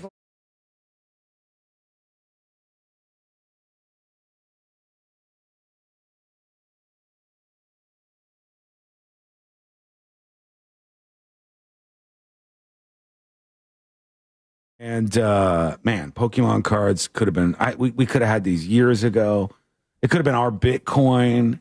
I say We the could have damn had- Beanie Baby instead of the damn Pokemon card. The most expensive one. Did you say what it was? Is it like a Pikachu or is This is the most It is not a expensive. Pikachu. No, this It's is not a a Pikachu. It is. It is Okay. the most expensive Pokemon card ever sold. And it's a Pikachu. And it is a Pikachu Illustrator grade 9. I need to see this thing. Okay, most expensive Pokemon card ever. Oh my God, that's wild. 98, it was released just as a prize for an illustration contest. PSA 10 Pikachu Illustrator. That's it. That's the one. Yeah, well, yeah.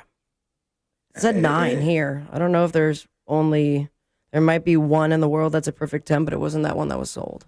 You might have mentioned this, and if you did, I apologize because I missed it. I forgive you.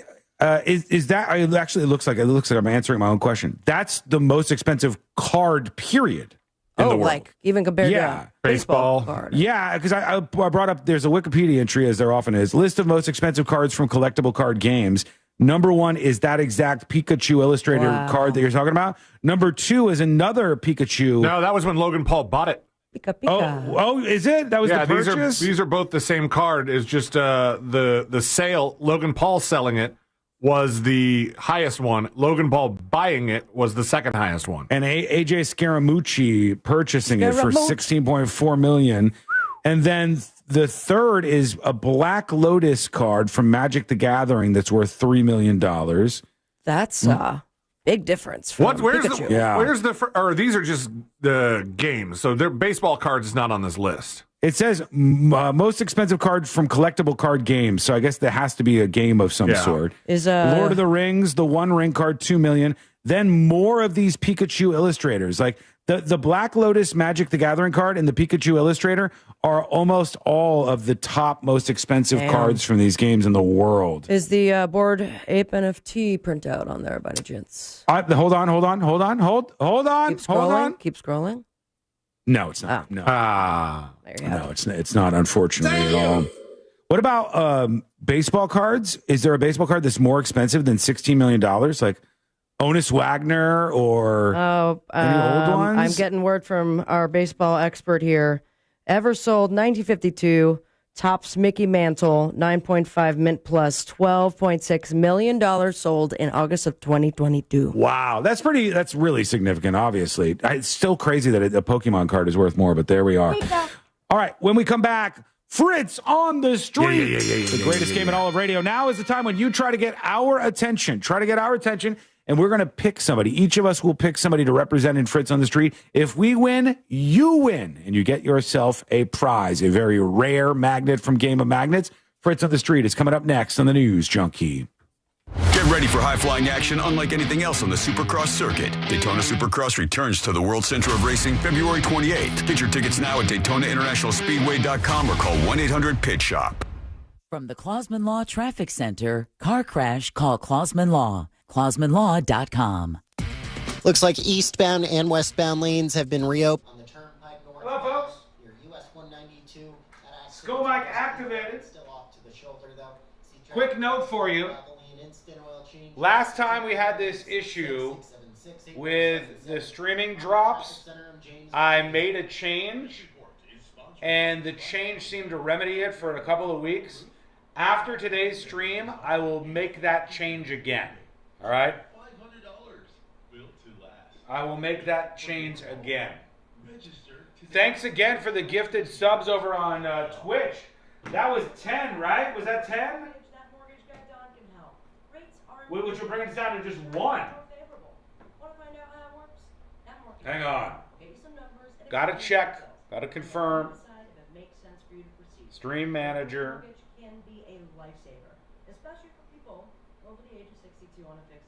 12. There were 12 total gifted subs from Sean. Thank you, Sean, for 10 gifted subs.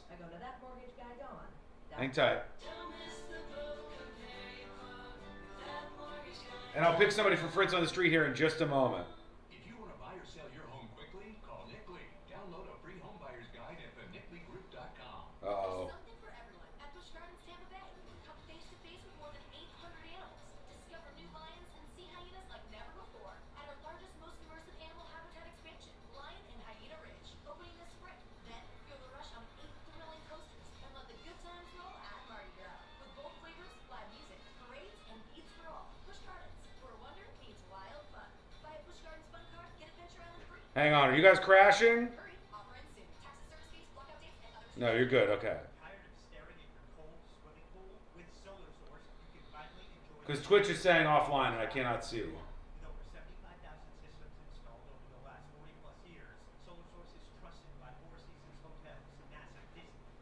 Couple minutes and we're back live. Stand by.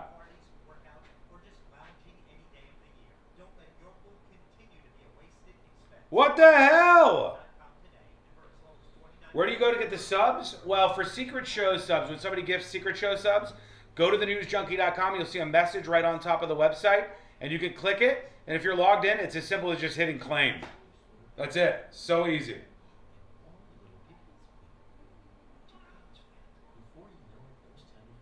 I don't know why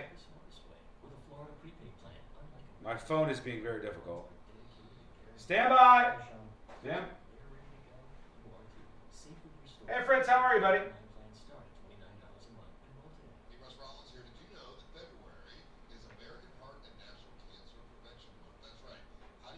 I'm having some minor issues with my phone.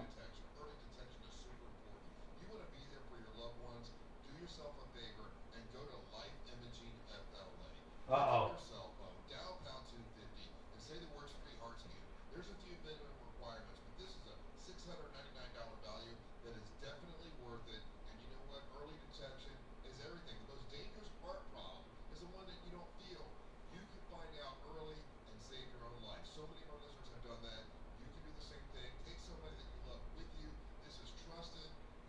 Okay, I think I got you back.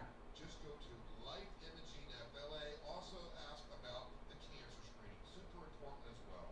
It's Life Imaging FLA. Okay, finally. Thanks to Cosidius for the resub. Thanks for all the bits. Thanks, Sean. Thanks to Sour Patch Pete for the resub. I don't think I missed anybody, right? Thanks to Master Michelle with a follow. Shenanigans, thank you for the follow. Thank you all. That knocks our Twitch goal all the way down to 0. 0. Unbelievable.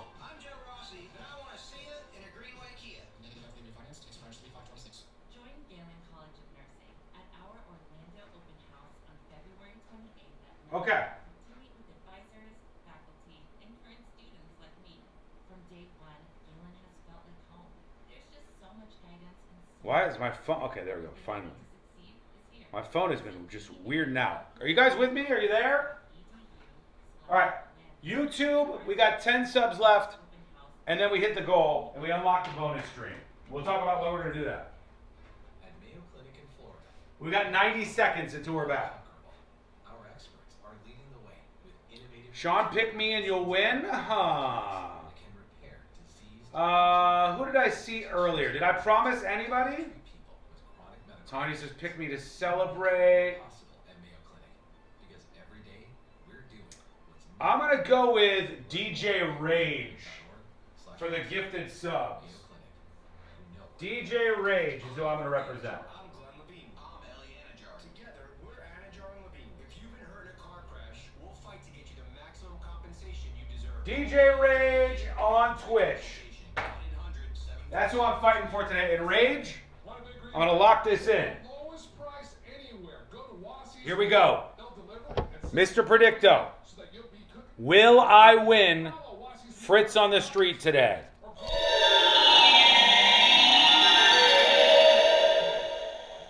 Definitely not.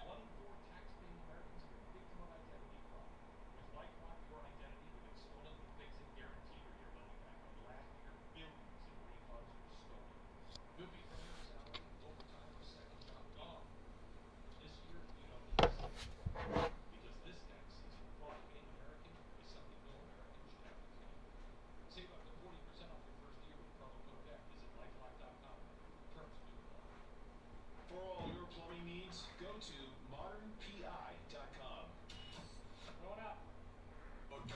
LifeLock.com. Terms do apply.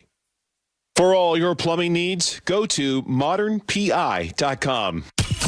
Live from the JustCallMo.com studios. Got a question after an accident? Just call Mo. Visit JustCallMo.com or dial 1-800-CALL-MO. This is WTKS-FM HD1 Cocoa Beach, Orlando. An iHeart radio station. Guaranteed human.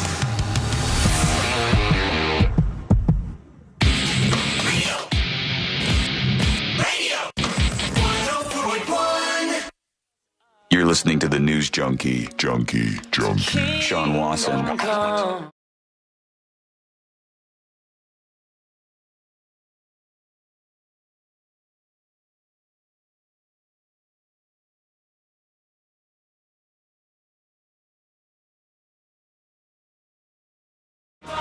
In just a moment here on the show, the greatest game, that is great, Okay. in all of radio, we will play along and represent you. Each of us represents one of you, and when we win, you win. I'll get into that in just a moment. Right before we went into Fritz on the street here, I asked Mr. Predicto, the all-knowing predictor device in the studio, if I was going to win Fritz on the street, and it was the hardest no I think I've ever heard in my entire life. It wasn't like a no. It was like a. It is right. Like Mr. Predicto works. I have to prove Mr. Predicto wrong, and I have to win Fritz on the street today. I have to make this happen. So let's start out here with Fritz on the street. Who's everybody going to represent in the greatest game in all of radio? And I will be representing DJ Rage over on Twitch in Fritz on the street today. What about you, Sabrina? I'm going to represent Hippie Whoa Vicky. Hippie Whoa Vicky for Sabrina. And C-Lane? I have Ash Bomb. All right. From the texting service. Ash Bomb for C-Lane. And that rounds us out. Now, the most important question to ask truly is, Fritz, are you there? Mr. Predicto sounds like a real dick. We'll see, though. He might be right. I hope he's not. Fingers crossed. Predicto. Let's do Fritz on the streets. Yeah. Now it's time for Fritz on the street. Hello, Sabrina. Hello, Sean. Hello, C-Lane. Hi, Fritz. Hi, I'm doing good. Thank you for asking. Fritz on the Street is sponsored by that mortgage guy, Don. You can hear him and me and MJ every Saturday morning right here on Real Radio 104.1 from 9 to 10:30 a.m., giving all the advice you need to buy a house, sell a house, refinance, you name it. And also, now's a good time, if you're thinking about buying a house, to go to thatmortgageguyDon.com, and you can compare your quote if you already have an offer, and you can see how much money you need to buy that dream home. So don't delay. Go to thatmortgageguyDon.com. Play the jingle. Don't miss the boat, compare your FritsNewsGuy.com. In first place for Fritz on the Street with 29 points, we have Mr. Christopher Lane. Yeah. In second place with 25 points, we have Miss Sabrina Ambra. And in third place with 19 points, we have Mr. Sean Walson. Oh, boy. I go to the bar so you don't have to, and I ask 8 questions, 4 current event questions, and 4 general knowledge trivia questions. Your role in this is to chime in for that bonus point, get it right, and then guess out of 8 answers how many got it right. How was the bar? Bar was good. We had 10 teams. It was busy. All right. That's good. All right. The youngest person interviewed, 14 years old. Oh. Really? Okay. All right. So without further ado, is everyone How did they in? do?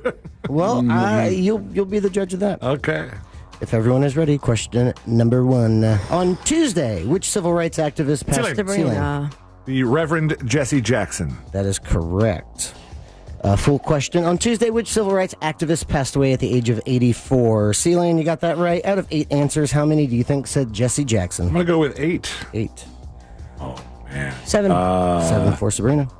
5. And 5 for Sean. Question 1 with answers of 5, 7. You guys think a 14-year-old's going to know Jesse Jackson died? Ding, ding, ding, ding, ding, ding. Someone's picking up 2 points. Who is it? On Tuesday, which civil rights activist passed away at the age of 84? Jesse Jackson. Jesse Jackson. Jesse Jackson, R.I.P.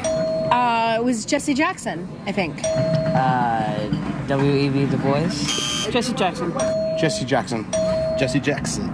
That would be 7. Was that the 14-year-old? Yep. Sabrina's picking up 2 points, and C-Lane with a guess of 8, picking up 1 point. We now move on to question 2. Which actress has had roles in films such as Wild Wild West, Frida, and From Dusk? C-Lane? Salma Hayek. Salma Hayek is correct. Last movie was From Dusk Till Dawn. C-Lane, out of 8 answers, how many do you think said Salma Hayek? I think I only knew one chick in Wild Wild West, so let's go with 6. 6. 4. 4 for Sabrina. 5. And 5 for Sean. Question 2. With answers of 4, 5, and 6. Which actress has had roles in films such as Wild Wild West, Frida, and From Dusk Till Dawn? Salma Hayek. My girl Salma Hayek. Salma Hayek?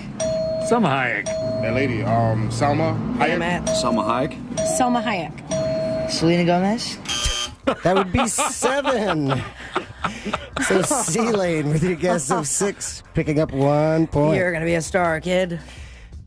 Question 3 now. At the age of 95. C-Lane. C-Lane. Jesus Christ. 95. Robert Duvall? That is correct. Nicely done.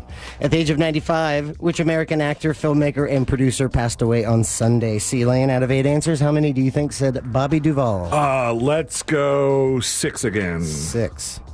7. 7 for Sabrina. Boy, Predicto is accurate so far. I have 0 points. So Unlike the 14-year-old? I'm gonna say 4. And 4 for Sean. Question 3 with answers of 4, 6, and 7. Ding, ding, ding, ding, ding, ding. Somebody knows their Robert Duvall. Who is it? At the age of 95, which American actor, filmmaker, and producer passed away on Sunday? Robert Duvall. I'm 14. I have no idea. I'm way too young for this. Robert Duvall. Robert Duvall. Bobby Duvall. Ding, ding, ding. I saw this one too. Pass. Robert Duvall. Robert Duvall. That would be 6, so C-Lane is picking up a 3-pointer on that one, and Sabrina with a guess of 7, picking up 1 point. Question 4 is upcoming. After question 4, that's halfway. I will tell you who so far is leading on Fritz on the Street. And question 4 goes like this. What U.S. city is known for its hot chicken? Sabrina. Sabrina. That would be... Oh, my God. Stop it. What city is known for their hot chicken? It is in my head. C-Lane. It is Nashville. That's correct. Nicely done. Oof. Nashville, Tennessee. Sabrina, out of 8 answers, how many do you think said Nashville? 14-year-old, does he know that at all? He knows that one. I'm going to go with 6. 6. 7. 7 for C-Lane. He's probably DoorDashed it. I'm going to put him on my list Not old of... enough for DoorDash. Yeah, trust me, they're doing it. They're like 10. I'm going to say 5. And 5 for Sean. Question 4 with answers of 5, 6, and 7. What U.S. city is known for its hot chicken? Nashville. Nashville. Nashville. Nashville. Nashville. Nashville. Nashville. Nashville. That would be 8. So C-Lane with your guess of 7, picking up 1 point. And that You got means 4 questions down, 4 remaining. In first place with 8 points, C-Lane / Ash Bomb. In second place with 4 points, Sabrina / Hippie Whoa Vicky. And in third place with 0 points, Sean / DJ Rage. Anyone's game. Question Why 5. don't even ask Mr. Predicto? What are you thinking? Is there a point at which I just become like, can I be an assistant maybe, or like? I've been asking you that for years.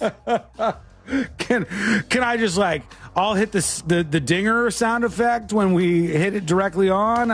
Why not? I feel like all these ways could be more productive for me to be a part of the game, but all right. Well, you still have 4 questions remaining, Sean. Here we go. Question 5. Last week, 8 were killed after Sabrina. After an avalanche in Argentina. That is incorrect. Okay. Last week, 8 were killed after a Tumbler Ridge school shooting in which country? Right. Sean. Canada. Canada is correct. Sean is on the board. Not yes about the thing. The thing was bad. Sounded like it. Sean, out of 8 answers, how many do you think said Canada? I think 5 said Canada. 5. 3. 3 for Sabrina. Do I shoot the middle? Whoa, pun. Oh, gosh, you're right. That's terrible. 4 for me. And 4 All right. for C-Lane. Question 5 with answers of 3, Shoot my shot. 4, and Jesus. 5. Ding, ding, ding, ding, ding, ding. Somebody knows about Canada. Last week, 8 were killed after a Tumbler Ridge school shooting in which country? Japan. I saw this. Canada? Canada. Australia? I don't know. Somewhere that doesn't have guns usually. Australia? Canada. Canada. Canada. Oh, my That would be 5. So Sean hit a 3-pointer on that one. And C-Lane with a guess of 4, picking up 1 point. Nice. 3 questions now remaining. Question 6. The Atlas Mountains are found on which continent? Sabrina. Sabrina. Some of my favorite mountains, and they are the Atlas Mountains. You can find them in... 7 continents, Sabrina. Yep, just kind of narrowing those down. Thank you.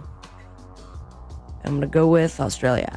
That is incorrect. C-Lane. C-Lane. Asia? That is incorrect. Sean. South America. That would be Africa. Oh! Sean, you got question 5 right. We will start with you. Out of 8 answers, how many do you think said Africa? I think 2.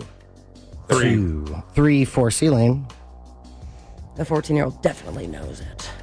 Yeah. 1. And 1 for Sabrina. And guess the continent of Selena Gomez. Question 6 with answers of 1, 2, and 3. The Atlas Mountains are found on which continent? Africa? Africa? South America. North America. I don't think it's Asia. Africa. Asia. Africa. Europe. That would be 4. So C-Lane with a guess of 3, picking up 1 point. You guys are dicks over in chat, by the way. They have a separate scoreboard, which is me versus the 14-year-old. What's the score? I'm winning just barely. Just barely. Just edging them out. 2 questions remaining now. Question 7. Which American actor, known as a 90s teen idol, passed away? Sabrina. That would be James Vanderbeek. That is correct. James Vanderbeek passed away at the age of 48. Concludes that question. Sabrina, out of 8 answers, how many do you think said James Vanderbeek? 7. 7. 6. 6 for C-Lane. 5. And 5 for Sean. Question 7 with answers of 5, 6, and 7. Ding, ding, ding, ding, ding, ding. Very sad news. But who knows their Vanderbeek? Which American actor known as a 90s teen idol passed away at the age of 48? James Vanderbeek. James Vanderbeek. James Vanderbeek. James Vanderbeek. James Vanderbeek. Oh, poor James Vanderbeek. James Vanderbeek. Yeah, I was born in 98, so. Oh, yeah, you won't know. I gotta pass. That would be 7. So Sabrina's hitting a 3-pointer on that one, and C-Lane with a guess of 6, picking up 1 point. We have one question remaining here on Fritz on the Street. But before we do, let's take a look at the leaderboard. In first place with 11 points, C-Lane / Ash Bomb. In second place with 7 points, Sabrina / Hippie Woe Vicky. And in third place with 3 points, Sean / DJ Rage. Now it's time for the very last question. What is the capital of Algeria? Sabrina.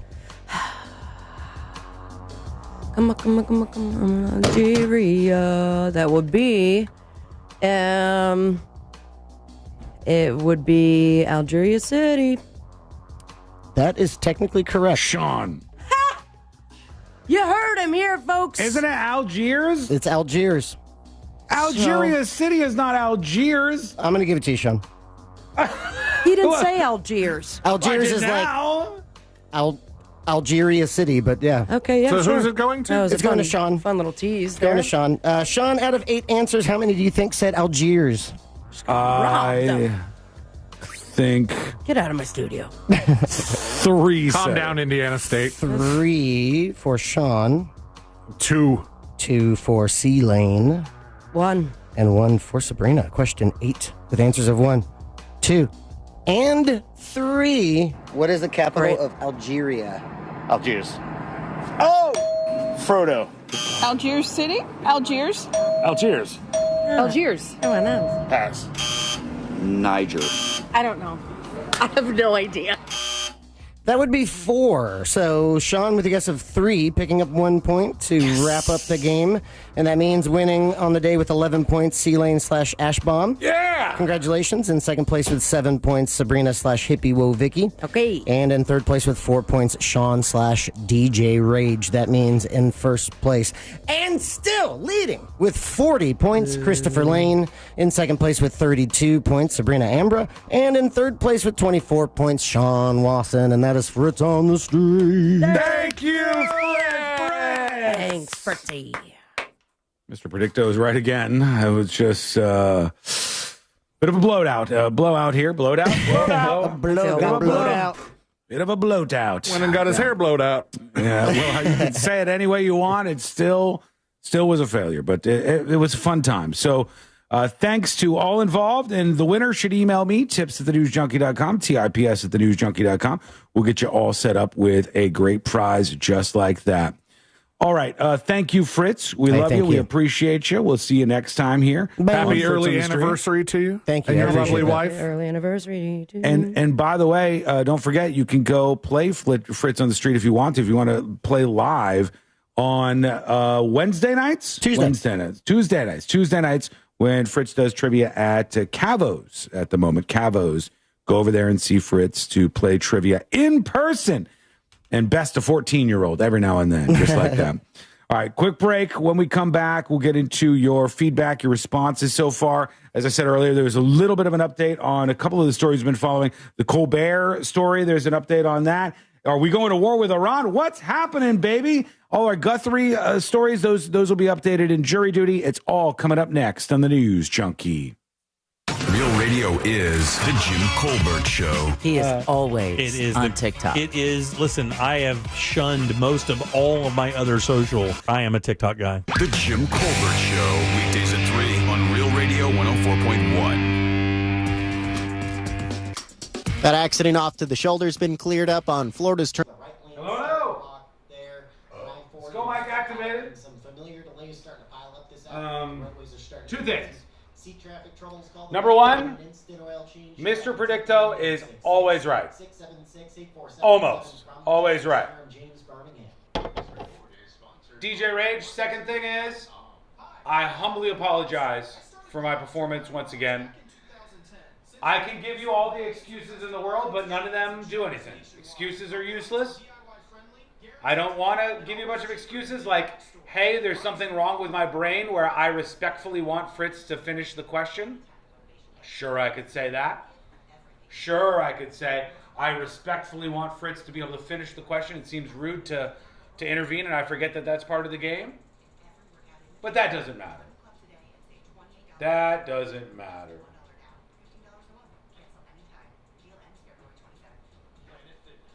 Insecure Walrus. I don't know. A couple of stream issues yesterday and today. As I said, what I'll do after the show is I'll up the connection with Restream. Sometimes there's like weird issues with that, and it happened back before when I fixed it. It was good for like 2 weeks, so I might have to just each day or two just reconnect with our multi-streaming partner.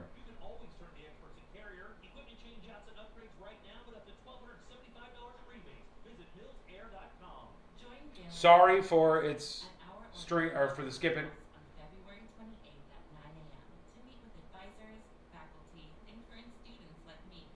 Video is jank right now, but audio is better. We never had ads until Bradshaw showed up. Well, he's the one. It's his fault.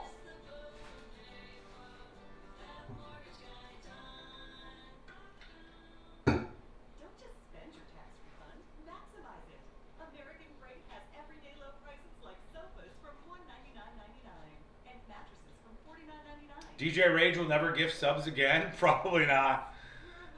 I wouldn't blame him. You know, it's just it was bad performance. Bad performance all around. Weird video freezes, chat moves right along. I don't know what it is entirely. I know that last time there was an issue with this, I tracked it down to a restreaming provider. And that's how we take the stream and bring it over to YouTube and Twitch. If there's a problem happening on YouTube and Twitch, it's usually that. And there's like a weird connection thing that happens. I will fix it after the show, but there's nothing I can do about it now.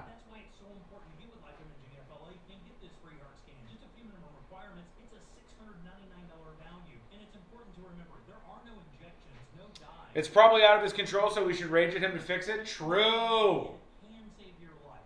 True.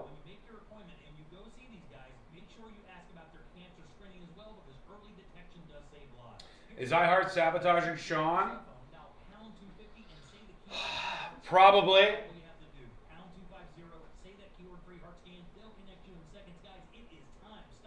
Maybe it's all the side ads. It's not. It doesn't have anything to do with the ads, as far as I know, because it happens cross-platform. It happens on Twitch and YouTube. I think iHeart is messing with the stream. They are Nancy Kerriganing you. True. Sean, you're allowed to lose Fritz on the street. You excel at everything else. Well, I need that pick-me-up right now, so thank you.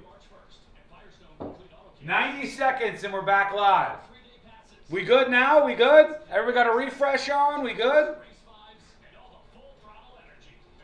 I promise you, I will redo the connection after the show, and we should be smooth as ice for Friday. If we are not smooth as ice on Friday, even after I redo the connection, here's my promise to you. I will change our restream provider. All right? We good?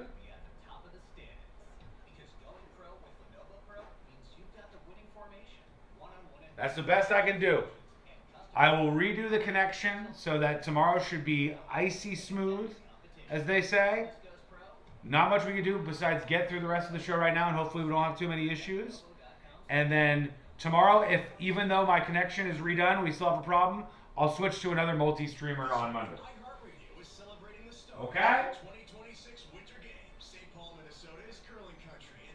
And next week, you guys have the alternative stream on the newsjunkie.com, the ad-free stream if you're a Secret Show subscriber. Stand by.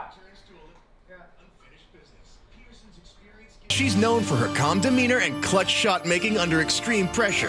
After leading her team to world championship medals, she returns to Olympic ice with unfinished business. Peterson's experience gives the Americans a fighting chance against the world's best, and she's ready to sweep her way to the podium. For more Winter Games gold, search Olympics on the iHeartRadio app. Win $25,000 in free impact windows from Maurice Windows. Text TRUST to 20129.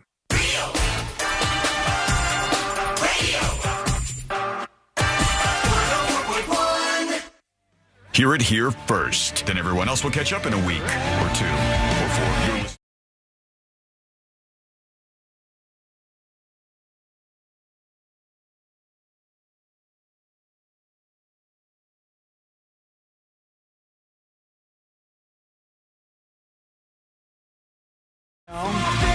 Maybe you do. If you miss any of the show, and you want to hang out with us a little bit more, all you have to do is get the podcast for free over at thenewsjunkie.com. I'm going to count that as a victory. I'm going to count, not Fritz on the street, by the way. I cannot count that as a victory. I'm going to count it as a victory that seems like the podcast people are good these days, and that the skipping has stopped, and that the weird ad intro injections in the middle of stuff has stopped, and that they like it better when I edit the intro a little bit differently. That was oddly enough one of the biggest things, because I changed the way I edit the intro just by 4 seconds. Whatever. I'm going to take that as a win, you podcasters. I'm going to take it as a win that you guys are enjoying things over there. I hope that's the case. That's right good. Now, you needed a win right around now. I need a win. I could use a win today. Yeah. The stream is flopping all over the place. It's our restream provider is what I think is the case. And I'll reboot the connection on that tomorrow. And then if it doesn't do it, then I'll just switch to something else next week. It's frustrating and annoying. And I did. I needed some sort of win. So let's get to a couple of things I wanted to catch up on. Here's one. NASCAR star Tyler Reddick. This is the guy who won the race this weekend, the Daytona 500. He won the race. Strangely enough, afterwards, all people seem to want to ask him about is the video of Michael Jordan grabbing his son and maybe the ashes that somebody threw out while they were doing the last lap of the race. And he's probably very much tired about that. But yet again, somebody had Tyler Reddick on, and they said, what do you think about the video? You got this awkward moment where Michael Jordan looks like he's grabbing your kid's ass. What's happening over there? And finally, I think he's just like, let me get out in front of this. Let me address this. This is so stupid. He should have done this way earlier. I mean, from my perspective, I've gotten to know Michael and his family very well over the years I've been here with 2311, and I don't see what other people see when it comes to this. For me, it's a huge moment. This is the biggest moment of my career. It's a huge moment for my Whoever made this video did a real disservice to Michael Jordan by just replaying the video of the ass grab side by side over and over. And for his family, and I just, I put that off to the side and just think about how think about the look on Yvette's face, and the whole family and his whole group when they got to Victory Lane too, and just how happy and everybody was celebrating together. So, yeah. Poor guy. He's just trying to celebrate a real his nothing win. burger answer. Yeah. The only thing we really gathered from that was that he does seem a little annoyed that that's all anybody wants to talk about, because he did say, hey, this is the biggest moment of my career. Mm-hmm. All right. Yeah. I already know that I'm sort of a little overshadowed by the fact that I even work for the king of basketball, but now I got to deal with this. Has anyone asked Michael Jordan? He has not been publicly addressing this. Who gave us the story about the ice? I don't remember, but there was somebody who had said at the beginning, I think it was somebody from the NASCAR world, who said that they were dumping a bunch of stuff on everybody to celebrate the win. Yeah, like Gatorade and stuff. Yeah, and some of the ice got down his shirt and was bunching up in his outfit, and so that's what Michael Jordan was grabbing at. He was grabbing at the ice. And people over on chat saying that, this is tough that he's got to do this. Sucks that he has to do this. BDMP159 says, sucks Tyler has to deal with this. Yeah, the guy won. It's a pretty big feat to pull off to win any kind of NASCAR race like that. And this has been the sideshow for the whole thing. It's kind of how people treat sports in general news circles, which is, honest to God, it's the thing that I do too. I don't work in sports. I work in the viral world. And when the two cross is when I like to talk about things. So I'll talk about the ashes at the NASCAR race. I'll talk about Michael Jordan doing this. But if I was one of these reporters at the event, I don't know if I'd keep badgering the guy about this when it is kind of a big deal. And congrats to him for the win. So hopefully he's done with that. Now it's behind him, but we'll see. Right now, I got another video. This has been going fairly viral out there, getting a lot of attention, coming up on a million views. And it's a simple one. And I can't say I disagree, but this is not, I've not found it to be socially acceptable take these days. But there's a woman who went to Buc-ee's, the world's most famous gas station, and didn't get the hype and made a video. And the fallout from this is just unbelievable. It's really, this is what happens anytime you bring up Buc-ee's. You are either a friend of the Buc-ee's brand and you have the little shirt with the Buc-ee's beaver on it, and you have a bunch of gear and a foam finger that says Buc-ee's. Fresh hot biscuit. Cleanest bathrooms, you like all the food, or you go, which is what I did. I went into Buc-ee's and I said, that was chaos. And even though I see why some people like it, it's not really for me. This lady is going viral with her take. Here she is. I'm at Buc-ee's right now, and I just am looking for an explanation of what the hype is. Like, this is hell. Everyone's like, you gotta go to Buc-ee's. This is like a Cracker Barrel and a gas station vomited all over each other and then made the ugliest clothes you've ever seen. Hey, how dare you call out the Buc-ee's clothes? This is fashion forward right here. Neon colors. God. You're going to see at least 400 people with that at Bonnaroo this year. Yeah, hipster ties on this too. Yeah, she says this place is the worst. I'm actually horrified because I think this is what Europeans and other people around the world think of when they think of American culture, like in a dystopian way. Like, no, it's real, and I'm in here right now, and what is this? I'm so scared. The excitement surrounding Buc-ee's as an institution is an indicator of the state of the mental health of the citizens of this country. I think if you are excited about Buc-ee's, you need to go see a therapist. Walmart. How could you? How could you? Went to town. If you are excited about Buc-ee's, you need to see a therapist. Has been topped. Walmart has been topped, she said, as a little kid poses with the Buc-ee beaver outside of a Buc-ee's. She doesn't get the hype, and it starts a huge fight online. Snoop Frog on YouTube says, I love this. Some will agree with her. Some, and you know who I'm talking about, you Buc-ee's mega fans. Some will absolutely not agree. I am of the nature that I can get why people like this, but I'm fine with just a Wawa. Like, a Wawa is a great little spot. They have so many options. They have delicious sandwiches at Wawa. I'm all about it. But Buc-ee's is just, I agree with I her. go to Wawa all the time. Buc-ee's is special. It's a special trip. Only because you don't live right next to one. True, but if I lived right next to one, I don't think I'd go there a lot. It's a road trip spot. It's a road trip stop. It is mostly, and then they get built up, and people hear people talking about. Why do you think they they sell so much jerky at Buc-ee's? Buc-ee's. She slays vampires. They do sell an inordinate amount of jerky options. You're right about that. They have a whole deli case. Like, think of 4 times at least the size of a Publix deli that would have all your cold meats in it, and it's just full of jerky. Because it's a road trip stop. And what do people eat on road trips? Jerky. Peanuts, salty snacks. It's easy. Yeah, it's easy to do. I don't hate it. I wouldn't say I hate Buc-ee's. She seems to hate it a little bit. I just go, oh, I've been there once. I probably don't ever need to go there again. It's quite a huge gas station. When it's very crowded like that, nightmare. It really is overwhelming, and I don't care for it. And there's no directional thing.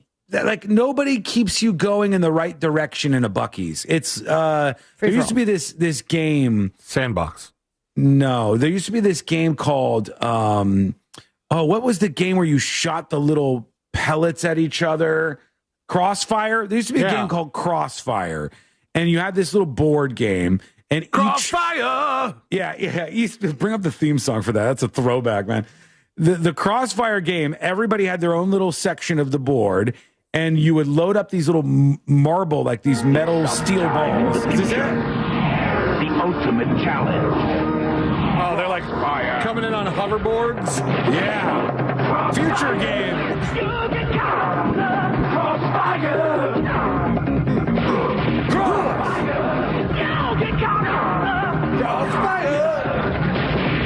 What a time. I don't even know if I had that game. I love the bands that used to record these things. They don't make them like they used to. So Crossfire used to be this game. Everybody had these little like steel balls, and you had a thing that shot them at each other, and you would fire them at.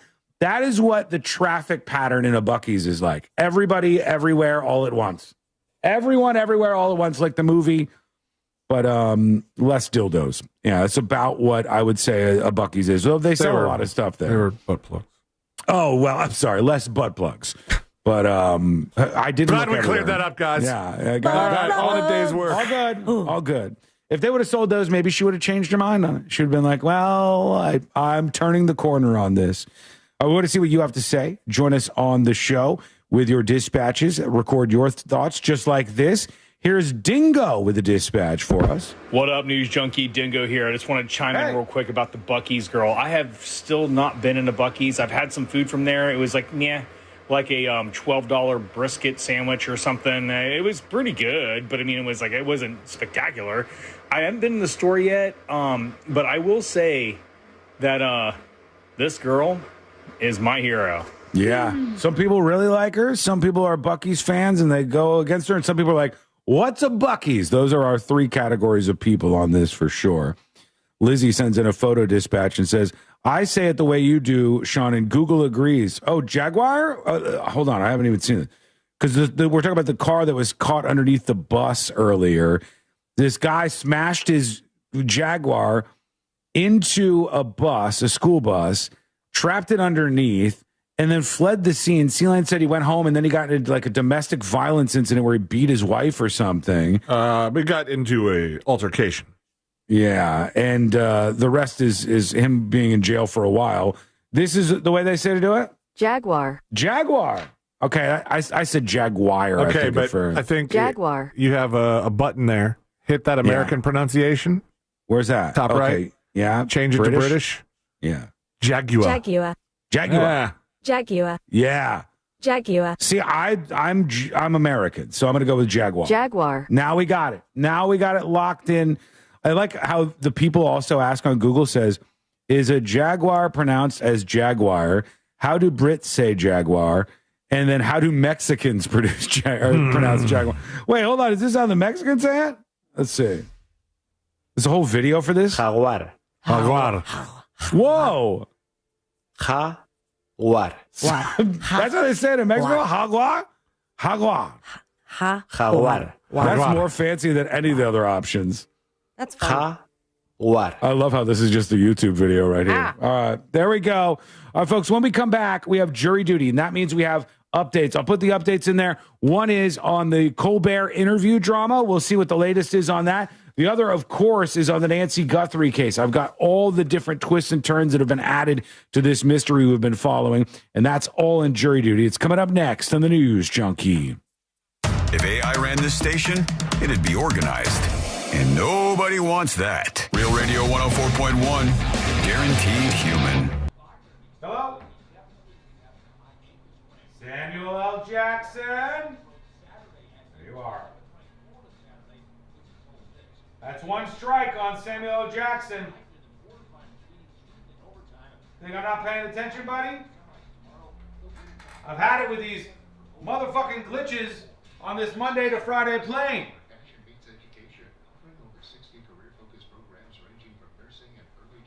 Twitch, YouTube, we good? We good? Give me some yeses or no's. Are we good? Gentlemen, has it been a little bit since you've gotten your haircut? Is it time to switch something up? Or are you tired Loves sells better jerky? What is Loves? I don't know if I'm familiar with Loves. That is a true pampering experience for guys, because it shouldn't be just the women that get that all the time. You go to Hammer and Nails, their bar is waiting. Jaguar. Jaguar. And what you drink while they. The fudge is awesome. Take care of your beard, manis, petties, the whole nine. YouTube is sucking balls. HammerandNailsGrooming.com. You can check out all of their services. Sorry about that, crazy drunk cat lady. This month is a good time to go because first-time guests receive $25 off any service, plus a complimentary premium upgrade. Cheers, Cosidius. More hot towels, just more pampering. Sean's going to replace Samuel L. Jackson with Wesley Snipes. And Windermere are waiting for Maybe. your call. So book the first visit today. Oh, Love's Truck Stops. I think Courtney's dad has told me about Love's Truck Stops. I think because Courtney's parents have a very insane RV. Like, think of an RV that Shakira would be in, and then toss that out of your mind because it's twice as big as the RV that Courtney's parents have. It's like unbelievable. Full bedroom, everything brand new. It's like incredible. It's got the Elon Musk Starlink internet and all that. And he told me about the Love's truck stops being pretty impressive. 407-232-9188 or book at zeroresorlando.com. Zero res, spelled forwards or backwards, it's the right way to clean. Are we sputtering again?